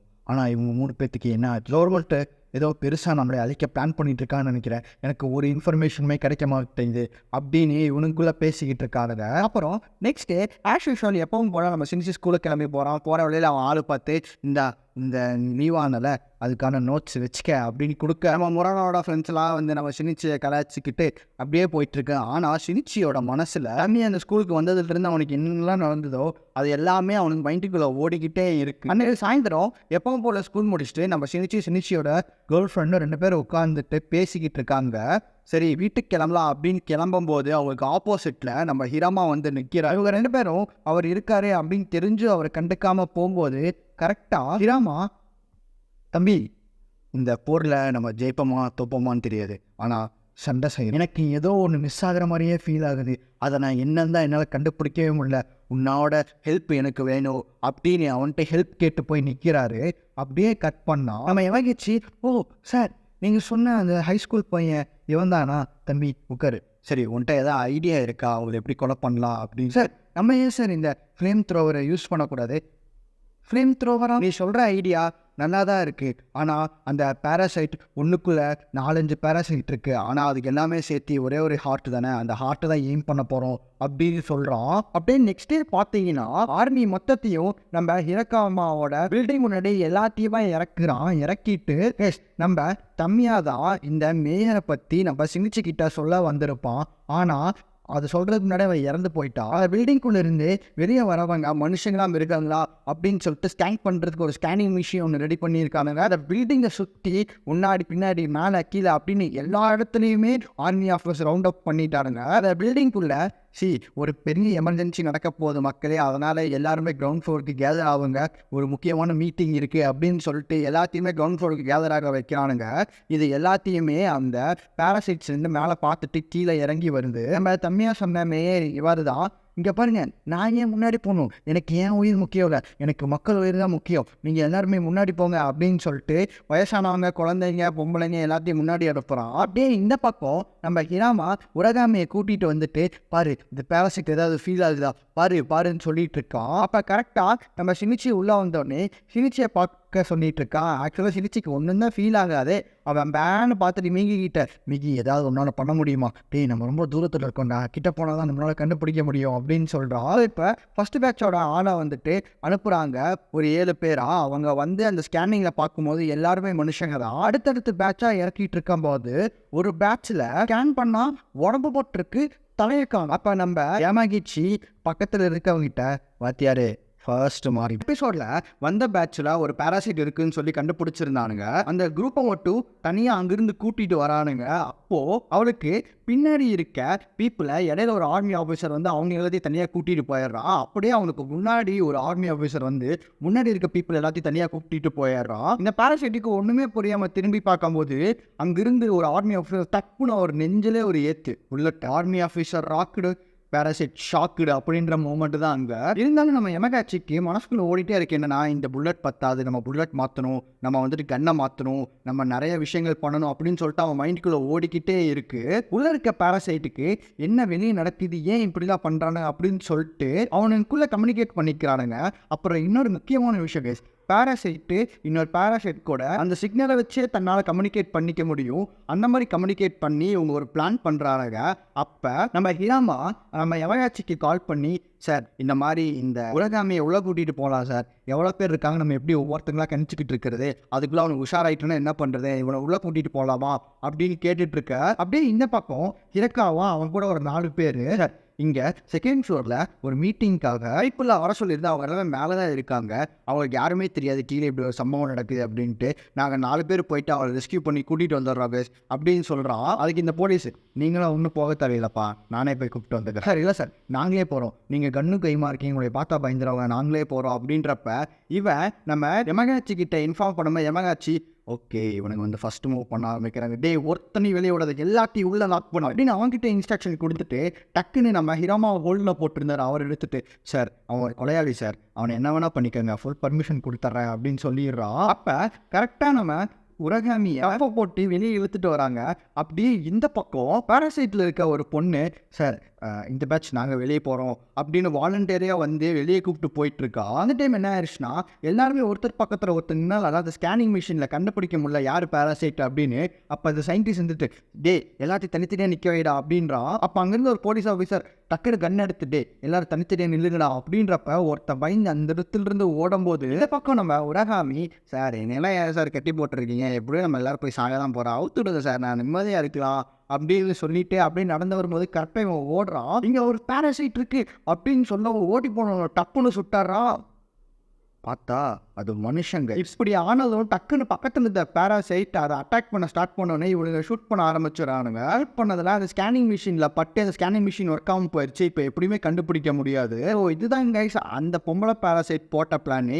எப்படி இவனை கண்டுபிடிக்கிறான்னு பார்த்து இப்போ அந்த டிவைஸை அடிச்சுட்டு இப்போ எப்படி கண்டுபிடிப்பா அப்படின்னு யோசிக்கிறதுக்குள்ள அவளை போட்டு தள்ளி அடித்து உள்ளே மறுபடியும் பில்டிங்குள்ளேயே அமைச்சிட்டானுங்க. இப்படி இந்த சைடு கலவரம் ஸ்டார்ட் ஆன உடனே அந்த பில்டிங்குள்ளே இருக்க ஒரு பேராசைட் அங்கே இருக்கிறவங்கள கொல்ல ஆரம்பிச்சது. இவனுங்க அந்த பேராசைட்டை ஃபயர் பண்ணிட்டு இருக்கும்போது இந்த ஹிரக்காவும் அந்த 4 பேர் மட்டும் அங்கேருந்து தனியாக நடந்து பில்டிங்க்கு மேலே போயிடுறானுங்க.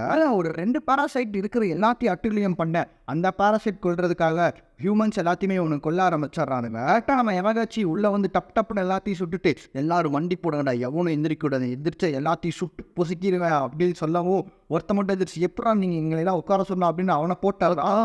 அவனும் மனுஷன். அப்போ நம்ம உரகாமி, சார் இப்போது உங்களுக்கும் பேராசைட்டுக்கு வித்தியாசம் இல்லை சார், 2 பேருமே ஒரே கோட்டில் தான் இருக்கீங்க அப்படின்னு சொல்கிறோம். அப்போ நம்ம எமகாச்சி, கைஸ் நம்ம சீரியஸான மிஷினில் இறங்கிட்டோம். டீம் ஆல்ஃபா உங்கள் டீமை கூப்பிட்டு நீங்கள் கவுன்சிலிங் ரூமை ஆக்குபை பண்ணிடுங்க. டீம் பீட்டா நீங்கள் நேராக மீட்டிங் ரூமை போய் ஆக்குபை பண்ணிடுங்க. டே உரகாமி நீ என் கூட வா அப்படின்னு சொல்லிட்டு இவங்க எல்லாத்தையும் அப்படியே கூட்டிகிட்டு போயிட்டுருக்கா. அப்படி போக சொல்ல டீம் ஆல்ஃபா டீம் எல்லாத்தையும் போட்டு தள்ளிடுறானுங்க. ஸோ அதனால் நம்ம எமகாச்சான் தனியாக போகிறார்.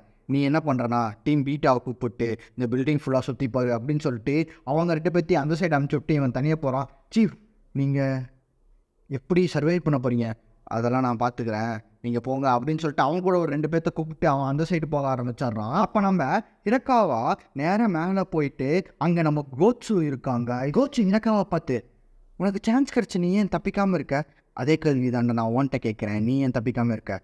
இல்லை நம்ம எனிமி என்னென்ன அட்டாக் பண்ணுறானுங்க என்ன பண்ணுறானுங்க அதை அப்சர்வ் பண்ணிட்டு அதுக்கப்புறம் அவனுங்களை பொறுமையாக பார்த்துக்கலான்ட்டு இருக்க அப்படின்றவோ. அப்படியா சரி போ அப்படின்னு அவனுக்கு ஃபுல் பர்மிஷன் கொடுத்த உடனே தானே போகிறேன் இந்த காளியோட ஆட்டத்தை அப்படின்னு சொல்லிட்டு கோட்ஸோ அங்கேருந்து கிளம்புறான். அப்படியே இந்த பக்கம் நம்ம எமகாச்சி நேரம் நடந்து போயிட்டு இருக்கும்போது அங்கே ஒருத்த ஓடி வந்து, ஐயோ சார் என்னை காப்பாற்றுங்க சார் அப்படின்னு, டே அவனை சுடுறா அப்படின்னு பட்டுன்னு சுட்டுறான். எப்படி சார் இனி எல்லாம் அப்படிதான் பார்க்குற கண்ணில் சிக்கிற எல்லாத்தையுமே சுடு. ஒரு பக்கம் நம்ம கோட்ஸு தலைவர் மூடுக்கு, ஒரு பக்கம் நம்ம யமகாஷி பீஸ்ட் மூடுக்கு போயிடுறானுங்க. அப்போது இந்த பக்கம் நம்ம உரகாமி அந்த ஒரு ரூம்குள்ளே சுட்டு உள்ளே போய் பார்த்தா அங்கே 2 கப்பிள்ஸ் மேட்ரு பண்ணிட்டுருக்காங்க.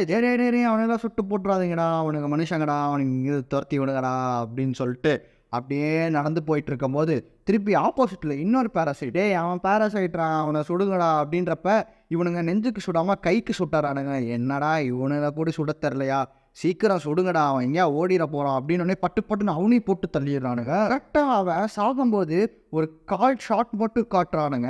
அப்படியே நம்ம உரகாமி அந்த டீம் அப்படியே, யாரை வேணா சுடுங்க, என்ன வேணா சுடுங்க, என்னை என்ன அப்படி டார்ச்சர் பண்ணுறீங்க அப்படின்னு திரும்பி நம்ம கோட்ஸும் நின்றுட்டு இருக்கான். கோட்ஸுவை பார்த்ததும் நம்ம உரகாமி என்ன நினைச்சான்னு தெரியல, அங்கிருந்து எட்டுத்தான் பாருங்க ஒரு ஓட்டம், பட நம்ம கோட்ஸு கூலா பக்கத்து ரூமில் நிறைய பேர் இருக்காங்க, வாங்க அங்கே போகலாம் அப்படின்னு சொல்லிட்டு அவங்க எல்லாத்தையுமே கூப்பிட்டு அப்படியே பக்கத்து ரூமுக்கு போகிறான். அப்படியே கட் பண்ணால் இந்த பக்கம் நம்ம மீதி எந்த ஹெல்ப்பும் பண்ண வேண்டாம் இங்கே இரு அப்படின்னு சொல்லி அவனை இங்கே நிற்க வச்சதுனால அவன் மனசுக்குள்ளே நம்ம தம்மியாக சொன்னதான் ஞாபகம் வராங்க. அவன் ஃப்ரெஜல், எங்களால் தனியாக வாழ முடியாது, நீங்கள் எங்களை கொடுமைப்படுத்தாது, எங்களை புள்ளி பண்ணாது, எங்களை வாழ விடுங்க அப்படின்னு சொல்கிறது மட்டும்தான் அவன் மைண்டுக்குள்ளே ஓடிக்கிட்டே அப்படியே கட் பண்ணி இந்த பக்கம் பார்த்தீங்கன்னா நம்ம கோட்ஸு அவங்க எல்லாத்தையுமே ஒரு ரூம்குள்ளே கூட்டிகிட்டு போயிட்டு, ஓ இவ்வளோ பேர் தான் இருக்கீங்களா, சரி ஓகே உங்கள் எல்லாத்துக்கும் நான் 2 நிமிஷம் டைம் தரேன், முடிஞ்சால் என்னை கொண்டுட்டு இந்த இடத்துல இருந்து தப்பிச்சு போக அப்படின்றா. அவனுக்கு ஒன்றுமே புரியல. என்னடா சொல்கிறா அப்படின்னு சொல்லிட்டு கன் எடுத்து படபடான்னு ஃபயர் பண்ண ஆரம்பிச்சிட்றான். ஃபயர் பண்ணிட்டு பார்த்தா நம்ம கோச்சுக்கு ரத்தமும் ஓடுவே, ஒன்றுமே அவன் உடம்புக்குள் விழுந்து அப்படின்னு சொல்லிட்டு ஏதோ திருப்பி மிஷினில் அரைக்கிற மாதிரியே சவுண்டு வந்துட்டுருக்கு. என்னடா சவுண்டுன்னு சொல்லிட்டு அந்த போலீஸ் ஆஃபீஸர்லாம் மிரண்டு பார்த்துட்டு இருக்காங்க. கோச்சு உடம்புக்குள்ளே போன எல்லா புல்லட்டுமே அப்படியே ரீலோட் ஆகி திருப்பி அவன் உடம்புலேருந்து பட்டுன்னு வெளியே வர ஆரம்பிக்குது. வந்து அவனுங்க தாக்கின புல்லட்டை வச்சு அவன் எல்லாத்தையுமே போட்டு தள்ளிடுறான். நம்ம எமகேஷிக்கு வருது, சார் டீம் பீட்டா இறந்துட்டாங்க சார், எல்லாருமே காலி ஆகிட்டாங்க, இப்போ என்ன சார் பண்ணுறது, அப்போ டீம் சிஏ இறக்குங்க, உள்ளே சீக்கிரம் போய் அந்த மேயரை பாருங்கள் அப்படின்றப்ப நம்ம மேயர் அப்படியே மேடையில் ஏறி நின்றுட்டுருக்கேன். கரெக்டாக இவனுக்கு போய் மேயரை எய்ம் பண்ணுறானுங்க. ஹலோ கைஸ், உங்களுக்காக தான் நான் எவ்வளோ நேரம் காத்துட்ருந்தேன் அப்படின்றா. இந்த உலகத்திலேயே மிக கொடூரமான மிருகம் எதுன்னு தெரியுமா கைஸ்?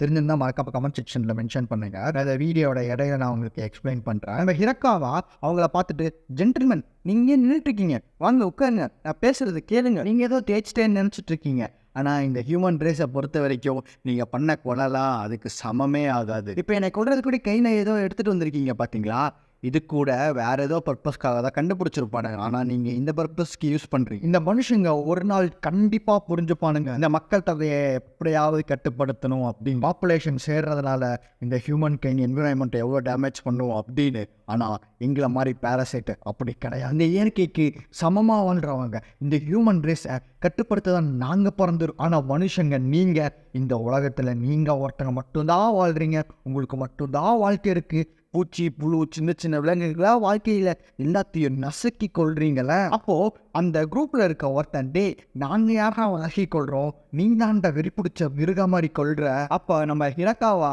சிரிச்சுக்கிட்டே, பேரசைட் நாங்கள் எல்லாத்தையும் தெரிஞ்சுதான் நாங்கள் பண்ணுறோம், ஆனால் மனுஷங்க நீங்கள் இருக்கீங்க பார்த்தீங்களா, அந்த உலகத்திலேயே மிக கொடூரமான மிருகம் நீங்கள் தான்டா உண்மையான பேரஸ் அப்படி நம்ம ஹிரோக்காவை சொல்லி முடிக்க நம்ம ஹிரோக்காவை பட்டுன்னு சுட்டு கொண்டுறானுங்க. கிட்ட போய் பார்த்தா தான் தெரியுது ஆக்சுவலாக நம்ம ஹிரோக்கா ஒரு ஹியூமன் தாங்க. நம்ம ஹிரோக்காவா செத்ததும் எங்கிருந்து உடச்சிட்டு வந்தான்னு தெரில. நம்ம ஹிரோக்காவை பார்த்து, ஹிரோக்காவா போயிட்டீங்களா, நீங்கள் போட்ட பிளானு தம்மியாக நிறைய விஷயங்கள்லாம் பண்ணிகிட்டு இருந்தா எங்களுக்காக ஒரு ஃப்யூச்சரே உருவாக்கி வச்சுருந்தீங்க, ஆனால் அது எல்லாமே உங்களோட செத்து அப்படியே கட் பண்ணால் இந்த பக்கம் நம்ம உரகாமையும் அந்த போலீஸ் ஆஃபீஸரும் ரோட்ஸ் இத்தனை பேர்த்த கொன்னதை பார்த்துட்டு அந்த போலீஸ் ஆஃபீஸர் பயந்துடுறாரு.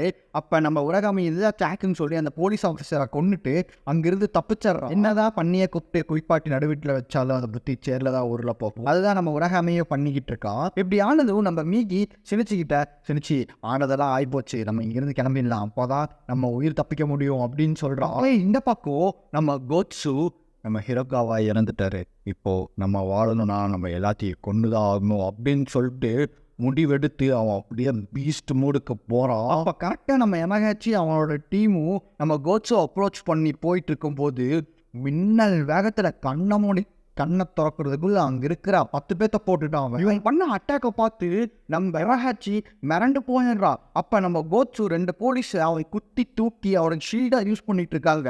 இவரக்கமே பார்க்காம நம்ம எமகாச்சி அவங்கள சுட்டு கொன்னுட்டு எடுத்துட்டு நம்ம கோட்ஸு பார்த்து 2 சுட்டு அவங்க கூட இருக்க 2 பேர்த்துக்கிட்ட, சீக்கிரம் வாங்க நம்ம 3 பேருமே மொட்டை மாடிக்கு போகலாம். ஏன் நம்ம மொட்டை மாடிக்கு போகலான்னு சொல்கிறான்னா, நம்ம கோட்ஸு மூவ் ஆகிற ஸ்பீடை பார்த்துட்டு நம்ம எமகாச்சி இவன் உள்ளே இருந்தால் கண்டிப்பாக நம்மளை கொன்றுவான், அதனால வெளியே வச்சு கொண்டுடலாம் அப்படின்னு சொல்லிட்டு அவன் மேஷர்மெண்ட்டாக யோசிச்சு வெளியே போகிறான். ரெடியலைஸ் அப்படின்னு சொல்லிட்டு திரும்பி பார்க்குறான். அவங்க 2 பேர்த்தையுமே போட்டு தட்டு கோட்ஸ் வந்து, உன் கூட அந்த 2 பேருமே செத்துட்டாங்க, இப்போ நீ ஒருத்தன் தான் இருக்க, உன்னை காப்பாற்ற யாருமே இல்லை அப்படின்னு பயப்படுறவன் நினச்சியாடா, நீ உடம்பு ஷீல்டாக யூஸ் பண்ணிட்டா, நீ என்ன பெரியவனா அப்படின்னு கேட்கும்போது, உடம்பு ஃபுல்லாக ஷீல்டான்னு கேட்டிங்கன்னா கிடையாது, தான் இங்கே பார்த்தியா நீ சுட்ட 2 புல்லட். எமகாச்சி கன்னை எடுத்து கண்ட மேனிக்கு சுட ஆரம்பிச்சாடுறான். எவ்வளோ வேணா சுடிச்சிடலாம், நான் என்னோட உடம்பையே ஷீல்டாக யூஸ் பண்ணிடுவேன் அப்படின்னு சொல்கிறான். டென்ஷனான நம்ம எமகாச்சி டக்குன்னு ஃப்ளேம் கன் எடுத்து ஒரு சுடும்போது அந்த கன் ஃபைட்லேருந்து நம்ம கோட்ஸு மிஸ் ஆயிடுறா. எப்படா இவன் இவ்வளோ ஸ்பீடாக மிஸ் ஆனான்னு யோசிச்சுட்டு இருக்கும்போது, டே ராஜா அண்ணன் புல்லட்டை விட ஸ்பீட்ரா பார்க்குறியா அப்படின்னு சொல்லிட்டு அந்த மொட்டை மாடியில் நம்ம எமகாச்சியை போட்டு ஃபுட்பால் விளையாண்டுட்டு இருக்கான். கொடூரமான மிருகண்டா நீ அப்படின்னு நம்ம எமகாச்சி கோட்ஸுவை பார்க்க, அப்போ நீங்களாம் யாரு அப்படின்னு சொல்கிறான். அப்படியே நம்ம சினிச்சியும் ஹிராமாவும் என்ன ஆச்சு அப்படின்னு சொல்லிட்டு வெளியே வந்து பார்க்கும்போது மேலேருந்து ஒரு தலை மட்டும் உருண்டு வருது. யாருன்னு பார்த்தா நம்ம எமஹெச்சியோட தலை. மீகி டே வாடா சீக்கிரம் இங்கிருந்து ஓடிடலாம் அப்படின்னு சொல்லும்போது நம்ம மேலேருந்து கீழே குதிச்சு சினிச்சியை பார்த்து டேய் இத்தனைக்கு நீயாடா காரணம், இருறா உன்னை கண்டந்தனமோ வெட்டி வீசுறண்டா அப்படின்னு சொல்ல நம்ம ஹிராமா டக்குன்னு கன் எடுத்து அவளை என்ன சுட தெரிஞ்ச உனக்கு குறி வச்சு சுட தெரியல பார்த்தியா, சரி இன்னைக்கு ஒரே ஃபைட்டிங் ஆகிப்போச்சு, ரொம்ப டயர்டாக இருக்குது, உங்கள் 2 பேர்த்தி நான் நாளைக்கு வந்து பார்த்துக்கிறேன் அப்படின்னு சொல்லிட்டு அங்கேருந்து ஒரே அப்போ நம்ம ஹிராமா சினிச்சியை பார்த்து உனக்கு என்ன சம்மந்தம், அவையே ஓட்ட போட்டு பேசிட்டு போகிறோம், உண்மையை சொல்லு, நீ மனுஷனா மிருகமா எதாக இருந்தாலும் என்கிட்ட உண்மையை சொல்லு அப்படின்னு சொல்ல டக்குன்னு தலை மேலே இருந்து இன்னொன்று கீழே வந்து உருண்டு பார்த்தா நம்ம பாயிண்ட் போகிற தலை. அது அவனுக்கு வந்த கெட்ட கனவு பேஸ். விஷயம் நடந்ததெல்லாம் உண்மை, ஆனால் நம்ம அந்த ஹிராமா கேட்டதே அது எல்லாமே அவனுக்கு எப்படியோ அவன் இந்த ஊரில் இருந்தால் கண்டிப்பாக கோட்ஸு அவனை தேடி வந்து கொள்வான்னு நம்ம சினிச்சிக்கு நல்லா தெரிஞ்சு போச்சு. அதனால் குட் பாய் சொல்கிறதுக்கு கூட தயக்கப்பட்டுட்டு வீட்டிலேருந்து வெளியே வர்றான். வெளியே வந்துட்டு நம்ம ஸ்கூலுக்கு போகணும்ல, அதெல்லாம் வேண்டாம் அப்படின்னு சொல்லிட்டு மீகியை கூப்பிட்றான். மீகி தூங்கிட்டு இருக்கா. அப்போ சரி அப்படியே நடந்து போகலாம், இந்த ஊரை விட்டு போகலாம் அப்படின்னு நடந்து போகும்போது ஆப்போசிட்டில் ஒருத்தர் வர்றாரு. அவன் நெறி வந்துட்டான்னு சொல்லிட்டு பயந்த அவருந்து எடுத்தான் போகிற ஓட்டம் ஸ்பீடாக ஓடி போய் மெயின் ரோடு போகிறான். எங்கே பார்த்தாலும் அவனுக்கு நம்ம கோட்ஸு மூஞ்சி மாதிரியே தெரியும். வாங்கிட்டு போய் அப்படியே நடு ரோட்டில் நின்றுட்டு இருக்கா. அப்போ ஒருத்தர் வந்து அவன் தெரியாமல் இடிச்சிட்றாரு. அப்போ அவர் வந்துட்டு சாரி கேளு அப்படின்றப்ப இவன் கோட்ஸு அப்படின்னு நினச்சிட்டு பயந்துட்டு இருக்கான். டே தம்பி பயப்படாத, முட்டி போட்டு சாரி கேளுன்றோடனே டென்ஷனாகி அவனையும் அடிச்சு போட்டான். நேராக நம்ம சினிச்சி முரானோவை போய் பார்க்குறான். முரானோ டே இன்னைக்கு நீ ஸ்கூலுக்கு வரலையா அப்படின்றப்போ முரானோ நான் ஒரு ஏமாத்துக்காரன், நான் ஒரு தோத்தாங்கோலி, எனக்கு வாழவே பிடிக்கல அப்படின்னு சொல்லிட்டு நேராக ஓடி போய் நம்ம முரானோவை இறுக்கி கட்டி பிடிக்கிறான். ஒரு கட்டத்துக்கு அப்புறம் அவனை ரொம்ப ஹர்ட் பண்ண ஆரம்பித்தோடனே அவன் அப்படியே அவனை பிடிச்சி தள்ளி விட்டாரு. பேசாமல் அந்த இடத்த விட்டு ஓடிடுறான். அன்னைக்கு நைட்டு மீகி எந்திரிச்சிட்டு சினிச்சி நீ யோசிச்சது சரிதான், இந்த ஊரை விட்டு ஓடுறது தான் உனக்கு நல்லது அப்படின்னு சொல்லிட்டு 2 பேர் பேசிகிட்டு இருக்கும் போது உனக்கு சென்சிங் பவர் ரொம்ப கம்மியாகிடுச்சு சினிச்சி அப்படின்னு சொல்லி நம்ம மீகி சொல்ல ஏன் அப்படின்னு சொல்லிட்டு திரும்பி பார்த்தா நம்ம முரானோ நிற்கா. நான் இங்கே இருப்பேன்னு உனக்கு எப்படி தெரியும்? சினிச்சி உனக்கு பார்க்னா ரொம்ப பிடிக்கும், ஸோ அதனால் எனக்கும் ரொம்ப பிடிக்கும், நீ இங்கே தான் இருப்பேன்னு எனக்கு தோணுச்சு, அதனால தான் உன்னை பார்க்கலான்னு. சாரிடி, நான் முன்னாடி அப்படி நடந்திருக்கக்கூடாது தான். பரவாயில்ல சினிச்சி, ஆனால் நீ வந்துட்டு ஒரு வியர்டான பர்சன், நீ எந்த நேரத்தில் எப்படி இருப்பேனே தெரியாது, ஆனால் இப்போ என் கூட இருக்க, எதாக இருந்தாலும் நம்ம பார்த்துக்கலாம் அப்படின்னு சொல்கிறா. அவன் நேரம் தான் நீ குளிர்லேயே இங்கே உட்காந்துட்டு இருப்ப. எங்கள் வீட்டுக்கு போனவா எங்கள் அப்பா அம்மா ஊர், அவங்க வீட்டுக்கு போனதோ நம்ம 3 தனுஷ்வரி கண்ணழகா காதழகா அப்படின்னு சொல்லிட்டு 2 பேரும் சாங் போடி அப்படியே ரொமான்ஸ் பண்ண ஆரம்பிக்கும் போது தான் நம்ம சினிச்சிக்கு ஒரு விஷயம் புரியுது. ஏச்சு பார்த்துட்டு பயந்து ஓடனா ஓடிட்டே இருக்கணும் அப்படின்னு அவன் மனசுக்குள்ள நினச்சிக்கிட்டு நம்ம முரானோவுக்கு ப்ரப்போஸ் பண்ணிவிட்டு நானாலும் சரி நான் இங்கே தான் இருக்கேன் அப்படின்னு அவன் மனசுக்குள்ளே ஃபிக்ஸ் பண்ணிட்டு அப்படியே அவர் 2 பேர் கிஸ் பண்ணி அப்படியே ரொமான்ஸ் பண்ண ஸ்டார்ட் போயிட்டுருக்கு. இதுக்கு மேலே எக்ஸ்பிளைன் பண்ணால் அது வந்துட்டு தப்பாக எதுவும் சொல்ல முடிச்சு. நம்ம சினிச்சி காலையில் வீட்டுக்கு போயிட்டு இருக்கும்போது திடீர்னு மீகி சினிச்சி நம்ம 2 பேர் இங்கேருந்து ஓட வேண்டிய நேரம் வந்துருச்சு, எனக்கு கோட்ஸோட சிக்னல் ரொம்ப ஹெவியாக வந்துட்டு இருக்குன்னு சொல்ல அங்கேருந்து எஸ்கேப் ஆகுறானுங்க. போகிற வழியில் டக்குன்னு ஒரு காரை ஹைஜாக் பண்ணி அதில் போயிட்டு இருக்கானுங்க. நம்ம மீகி காரை ஓட்டுறத நம்ம சினிச்சி ரொம்ப ஷாக்கிங்காக பார்க்குறான். எப்படி மீகி உன்னால் மட்டும் இது முடியுது, ஒரே நல்ல ஜாப்பனீஸ் கற்றுக்கிட்டவடா நான், எனக்கு இதெல்லாம் பெரிய விஷயமே கிடையாது அப்படின்றா. நம்ம சினிச்சி மீகி கிட்ட ஆள் நடமாட்டம் இல்லாத இடமா கூட்டிகிட்டு போ, மீகி இங்கே இருக்கிற மக்களுக்கு எந்த ஒரு ஆபத்து வரக்கூடாது அப்படின்னு சொல்கிறான். அப்படியே இந்த பக்கம் பார்த்தீங்கன்னா நம்ம கோட்ஸு காரில் செம ஸ்பீடாக நம்ம சினிச்சியை மீகி துரத்திக்கிட்டு வந்துட்டு இருக்கும்போது ஃபாஸ்ட் அண்ட் ஃபியூரியஸ் 7ல் எப்படி பில்டிங் விட்டு பில்டிங் தாவுவாடுல காரை வச்சு அதே மாதிரி நம்ம சினிச்சி மேலே லேனில் இருந்து நம்ம கோட்ஸு வர கீழே லேனுக்கு காரை அப்படியே விட்டு அவன் மேலே ஆக்சிடென்ட் பண்ணிடுறான். மலையிலிருந்து உருண்டு போய் கார் வெடிச்சு ஃபயர் ஆயிருச்சு. இருந்தாலும் நம்ம கோட்ஸு சாகல கைஸ். நம்ம கோட்ஸு எமனோட மறுபிறவி கைஸ், அவன் அவ்வளோ லேஸ்லாம் சாக மாட்டான். இப்போ என்ன பண்ணுறது மீகி, வேற என்ன ஓடுறதா அப்படின்னு சொல்லிட்டு 2 பேரும் எடுத்தானுக பாரு ஒரு ஓட்டம். ஆனால் நம்ம கோட்ஸு பொறுமையாக தான் கைஸ் நடந்து போயிட்டுருக்கு. அவனுங்க ஓட ஓட திடீர்னு ஒரு இடத்துல ஸ்டாப் பண்ணி கோட்ஸு வரதுக்கு எப்படியோ கொஞ்சம் டைம் ஆகும், அந்த டைம்குள்ளே நம்ம 2 பேரும் அவனை எப்படி அட்டாக் பண்ணுறது அப்படின்னு சொல்லிட்டு பிளான் பண்ணலாம் அப்படின்னு சொல்கிறா. மீகி சாக போகிற நேரத்தில் நீ என்ன பிளான் பண்ணுறேன்னு சொல்கிற, அவன் வந்தான்னு வச்சுக்கேன் நம்ம 2 பேர்த்தி கண்டந்து உண்டமாக வெட்டி கழிச்சு போட்டுருவான். டே கத்தாதரா, நீ எப்போ போல காம் டவுன் ஆகுறா அப்படின்னோடனே அவ்வளோ டென்ஷன் இருந்த நம்ம சினிச்சி டக்குன்னு 2 செகண்டில் திருப்பி காம் டவுன் ஆகிட்டான். இங்கே பாரு, சாவுனா எல்லாத்துக்கும் பயமாக தான் இருக்கும், எனக்குமே பயமாக தான் இருக்குது. ஆனால் நம்ம சாகும்போது சண்டை போட்டு தான் சாகுமே தவிர்த்து கோழையாக ஓடி உயிர் பிழைக்கக்கூடாது. புரியுது? நம்ம 2 பேரும் என்ன பண்ணாலும் நம்மளால் கோட்ஸுவை சாகடிக்கவே முடியாது. நம்ம தான் சாவோம். ஆனால் சாகும்போது அவனை அழிக்க ட்ரை பண்ணோமே அப்படின்னு சொல்லிட்டு அந்த சந்தோஷத்துலேயே சாகணும். புரியுதா? இந்த சண்டையில் நம்ம 2 பேருமே தனித்தனியாக தான் அட்டாக் பண்ண போகிறோம். இது தனித்தனியாக அட்டாக் பண்ண போகிறோமா? ஆமாம், சரி. சண்டை செய்யும் போது எப்போ வாய்ப்பு கிடைக்கும் அப்படின்னு சொல்லிட்டு வெயிட் பண்ணக்கூடாது. கிடைச்ச வாய்ப்பை யூஸ் பண்ணிக்கணும். அது நம்ம 2 பேரும் தனித்தனியாக இருந்தால் தான் முடியும் அப்படின்னு சொல்கிறா. ஆக்சுவலாக இவங்க என்ன பிளான் பண்ணியிருக்காங்க அப்படின்னா, நம்ம மீகி ஒரு பக்கத்துலேருந்து அட்டாக் பண்ணுவோம், நம்ம சினிச்சி இன்னொரு பக்கத்துலேருந்து அட்டாக் பண்ணுவோம். நம்ம கோட்ஸுக்கு எப்படியோ மீகியோட சிக்னல் தான் கிடைக்கும், நம்ம சினிச்சியோட சிக்னல் கிடைக்காது. என்னதான் மீகியோட சின்ன சின்ன பார்ட்ஸ் நம்ம சினிச்சிக்குள்ளே இருந்தாலும் அது அவ்வளோவா ஆக்டிவாக இல்லாதனால அதோட சிக்னலை நம்ம கோட்ஸுவால் கணிக்க முடியாது. அவங்க பிளான் பண்ண மாதிரியே நம்ம கோட்ஸு மீகியை தேடி தான் நேராக போயிட்டு இருக்கான். அவன் மரத்து மேலே ஏறி மரத்தை ஃபுல்லாக அட்டாக் பண்ணிட்டு இருக்கான். அப்போ தான் அவனுக்கு ஒரு விஷயம் புரியுது. என்ன, நம்ம இவ்வளோ அட்டாக் பண்ணி திருப்பி நம்மளை யாருமே அட்டாக் பண்ணல. ஓ, ஜோடியாக மிஸ் ஆகிறீங்களா? சினிச்சியை கண்டுபிடிச்சி போட்டுட்டா எல்லாமே சரியாக போயிடும் அப்படின்னு சொல்லிட்டு நம்ம சினிச்சி எங்கே இருக்க அப்படின்னு சொல்லிட்டு கத்துறான். ஆக்சுவலாக நம்ம கோட்ஸோட உடம்பு ஃபுல்லாமே ப்ரொடெக்ட் பண்ணி இருக்கு. அவன் தலை மட்டும்தான் ஃபுல் கண்ட்ரோல் இருக்கு. அவன் தலையை விட்டு அறுத்துட்டாங்கன்னா அதனால தான் நம்ம மீகி கோட்ஸோட தலைக்கு எயிட் பண்ணுறான். இந்த பக்கத்தில் நம்ம சினிச்சி கையில் ஒரு குச்சியோ ஒரு லைட்டரோ காரில் இருந்து தூக்குன லைட்டரை கொடுத்து பற்ற வைக்க சொல்லியிருக்கா.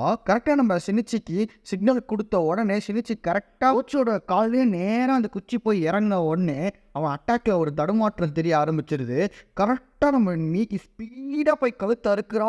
ஒழுங்கா அவனோட கழுத்தை நம்ம மீகி வெட்டலை. மீகி இவ்வளோ பெரிய ரிஸ்க் எடுத்தது அவன் சாக போகிறான்னு அவனுக்கு தெரிஞ்சு போச்சு. ரே சினிச்சி, இந்த பக்கம் என்னை காப்பாற்றுறன்னு ஓடி வராத, உன்னால் முடிஞ்சா அப்படியே எங்கேயாவது ஓடி போயிரு அப்படின்னு சொல்ல இவன் கேட்காம கிட்ட வந்தோடனே நம்ம கோட்ஸு மண்டையில் ஒரு வெட்டோட தப்பிச்சிட்டான். ஒரு வெட்டு வெட்டினதுல அவன் அங்கிருந்து எடுத்தான் பாருங்க ஒரு ஓட்டம். அவனை துரத்திட்டு போயிடக்கூடாதுன்னு நம்ம சினிச்சி நம்ம கோட்ஸோட காலை வெட்டிடுறா. மீகி, சினிச்சி உன்னை பார்க்கறது இதுதான் நான் கடைசின்னு நினைக்கிறேன். நல்ல வேலை சினிச்சி, நான் அவனுக்குள்ளே வந்தேன், ஆனால் அவன் மூளையை நான் எதுவும் கேப்சர் பண்ணலை.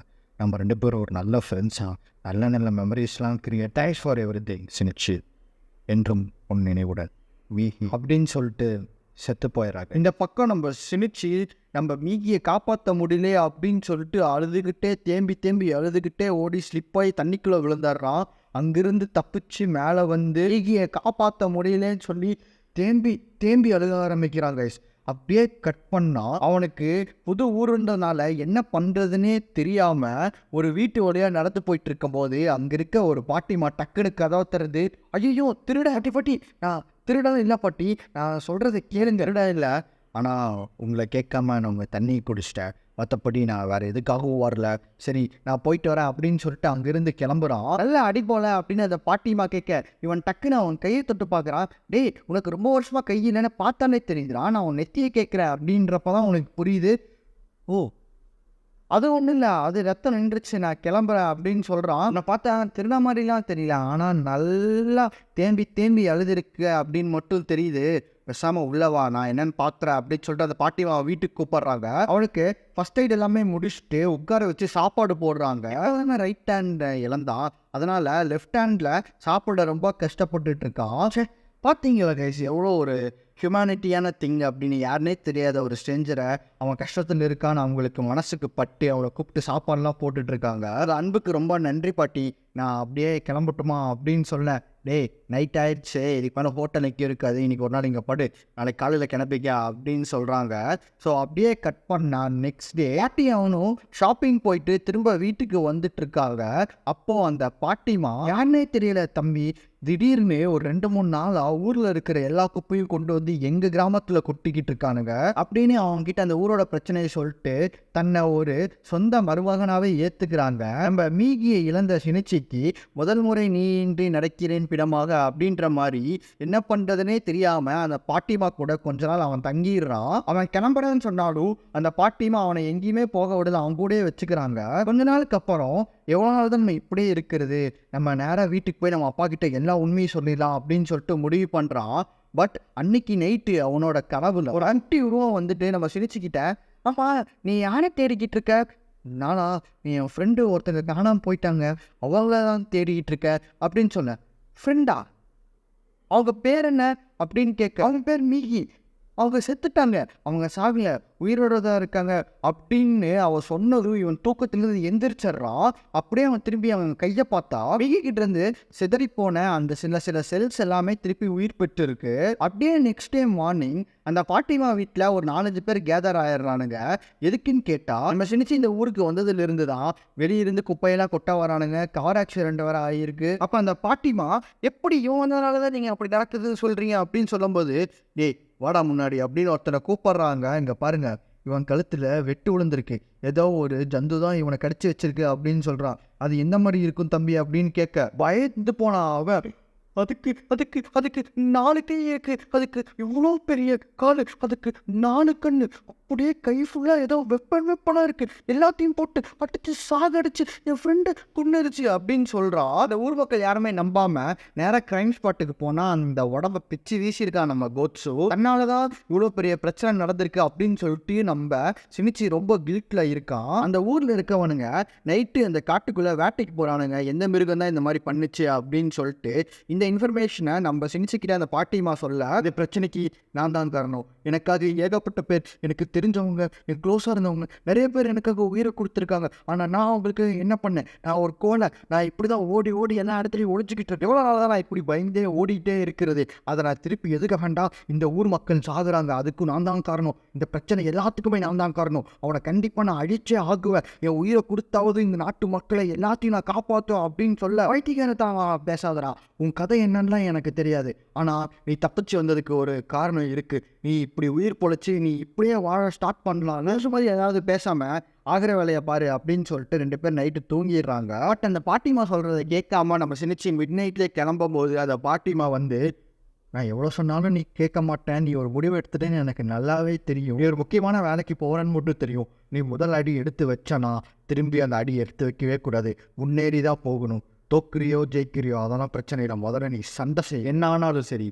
பின்வாங்க மட்டும் கூடாது, செத்து வேணா போ, ஆனால் பின்வாங்கிறாத அப்படின்னு சொல்லிட்டு இப்படியா வெறுங்கையை வீசிட்டு போவேன், சேஃப்டிக்கு கையில் ஏதாவது எடுத்துகிட்டு போ அப்படின்னு சொல்லும் போது நம்ம சினிச்சி அங்கே துருப்பிடிச்ச கத்தி ஒன்று இருக்குது, அதை எடுத்துகிட்டு அப்படியே கிளம்புறான். நம்ம சினிச்சி கோட்ஸுவை வெறிக்கொண்டு தேடி போயிட்டு இருக்கான். இவ்வளோ வெறியா போகிறானே, இவன் இந்த சண்டையில் ஜெயிப்பானா கேட்டிங்கன்னா டவுட்டு தான். இது எப்படி இருக்குது அப்படின்னா, தான் சாக போகிறோன்னு தெரிஞ்சு அந்த சாவை எதிர்த்து போராடுறான். அவன் போராடுறதெல்லாம் ரைட்டு தான், ஆனால் ஆப்போசிட்டில் இருக்கிறது யார், யமனுக்கே பழகின பேர் நம்ம கோட்ஸு, அவனை அழிக்க முடியுமா? பட் நம்ம சிரிச்சு எந்த ஒரு ஆக்ஷனுமே எடுக்காமல் இருந்தாதான் கண்டிப்பாக அந்த ஊர் மக்கள் எல்லாருமே அழிஞ்சிருவாங்க. இன்னைக்கு அவன் சாக போகிறான் அப்படின்னு அவனுக்கு தெரிஞ்சு போச்சு, எதுக்கு சும்மா சாகணும், சண்டை போட்டு வீர மரணம் அடையலாம் அப்படின்னு சொல்லி முடிவு எடுத்துறான். நம்ம சினிச்சிக்கு அவனோட சென்சிங் பவர் ரொம்ப ஷார்ப்பாக ஆரம்பிச்சிருச்சு.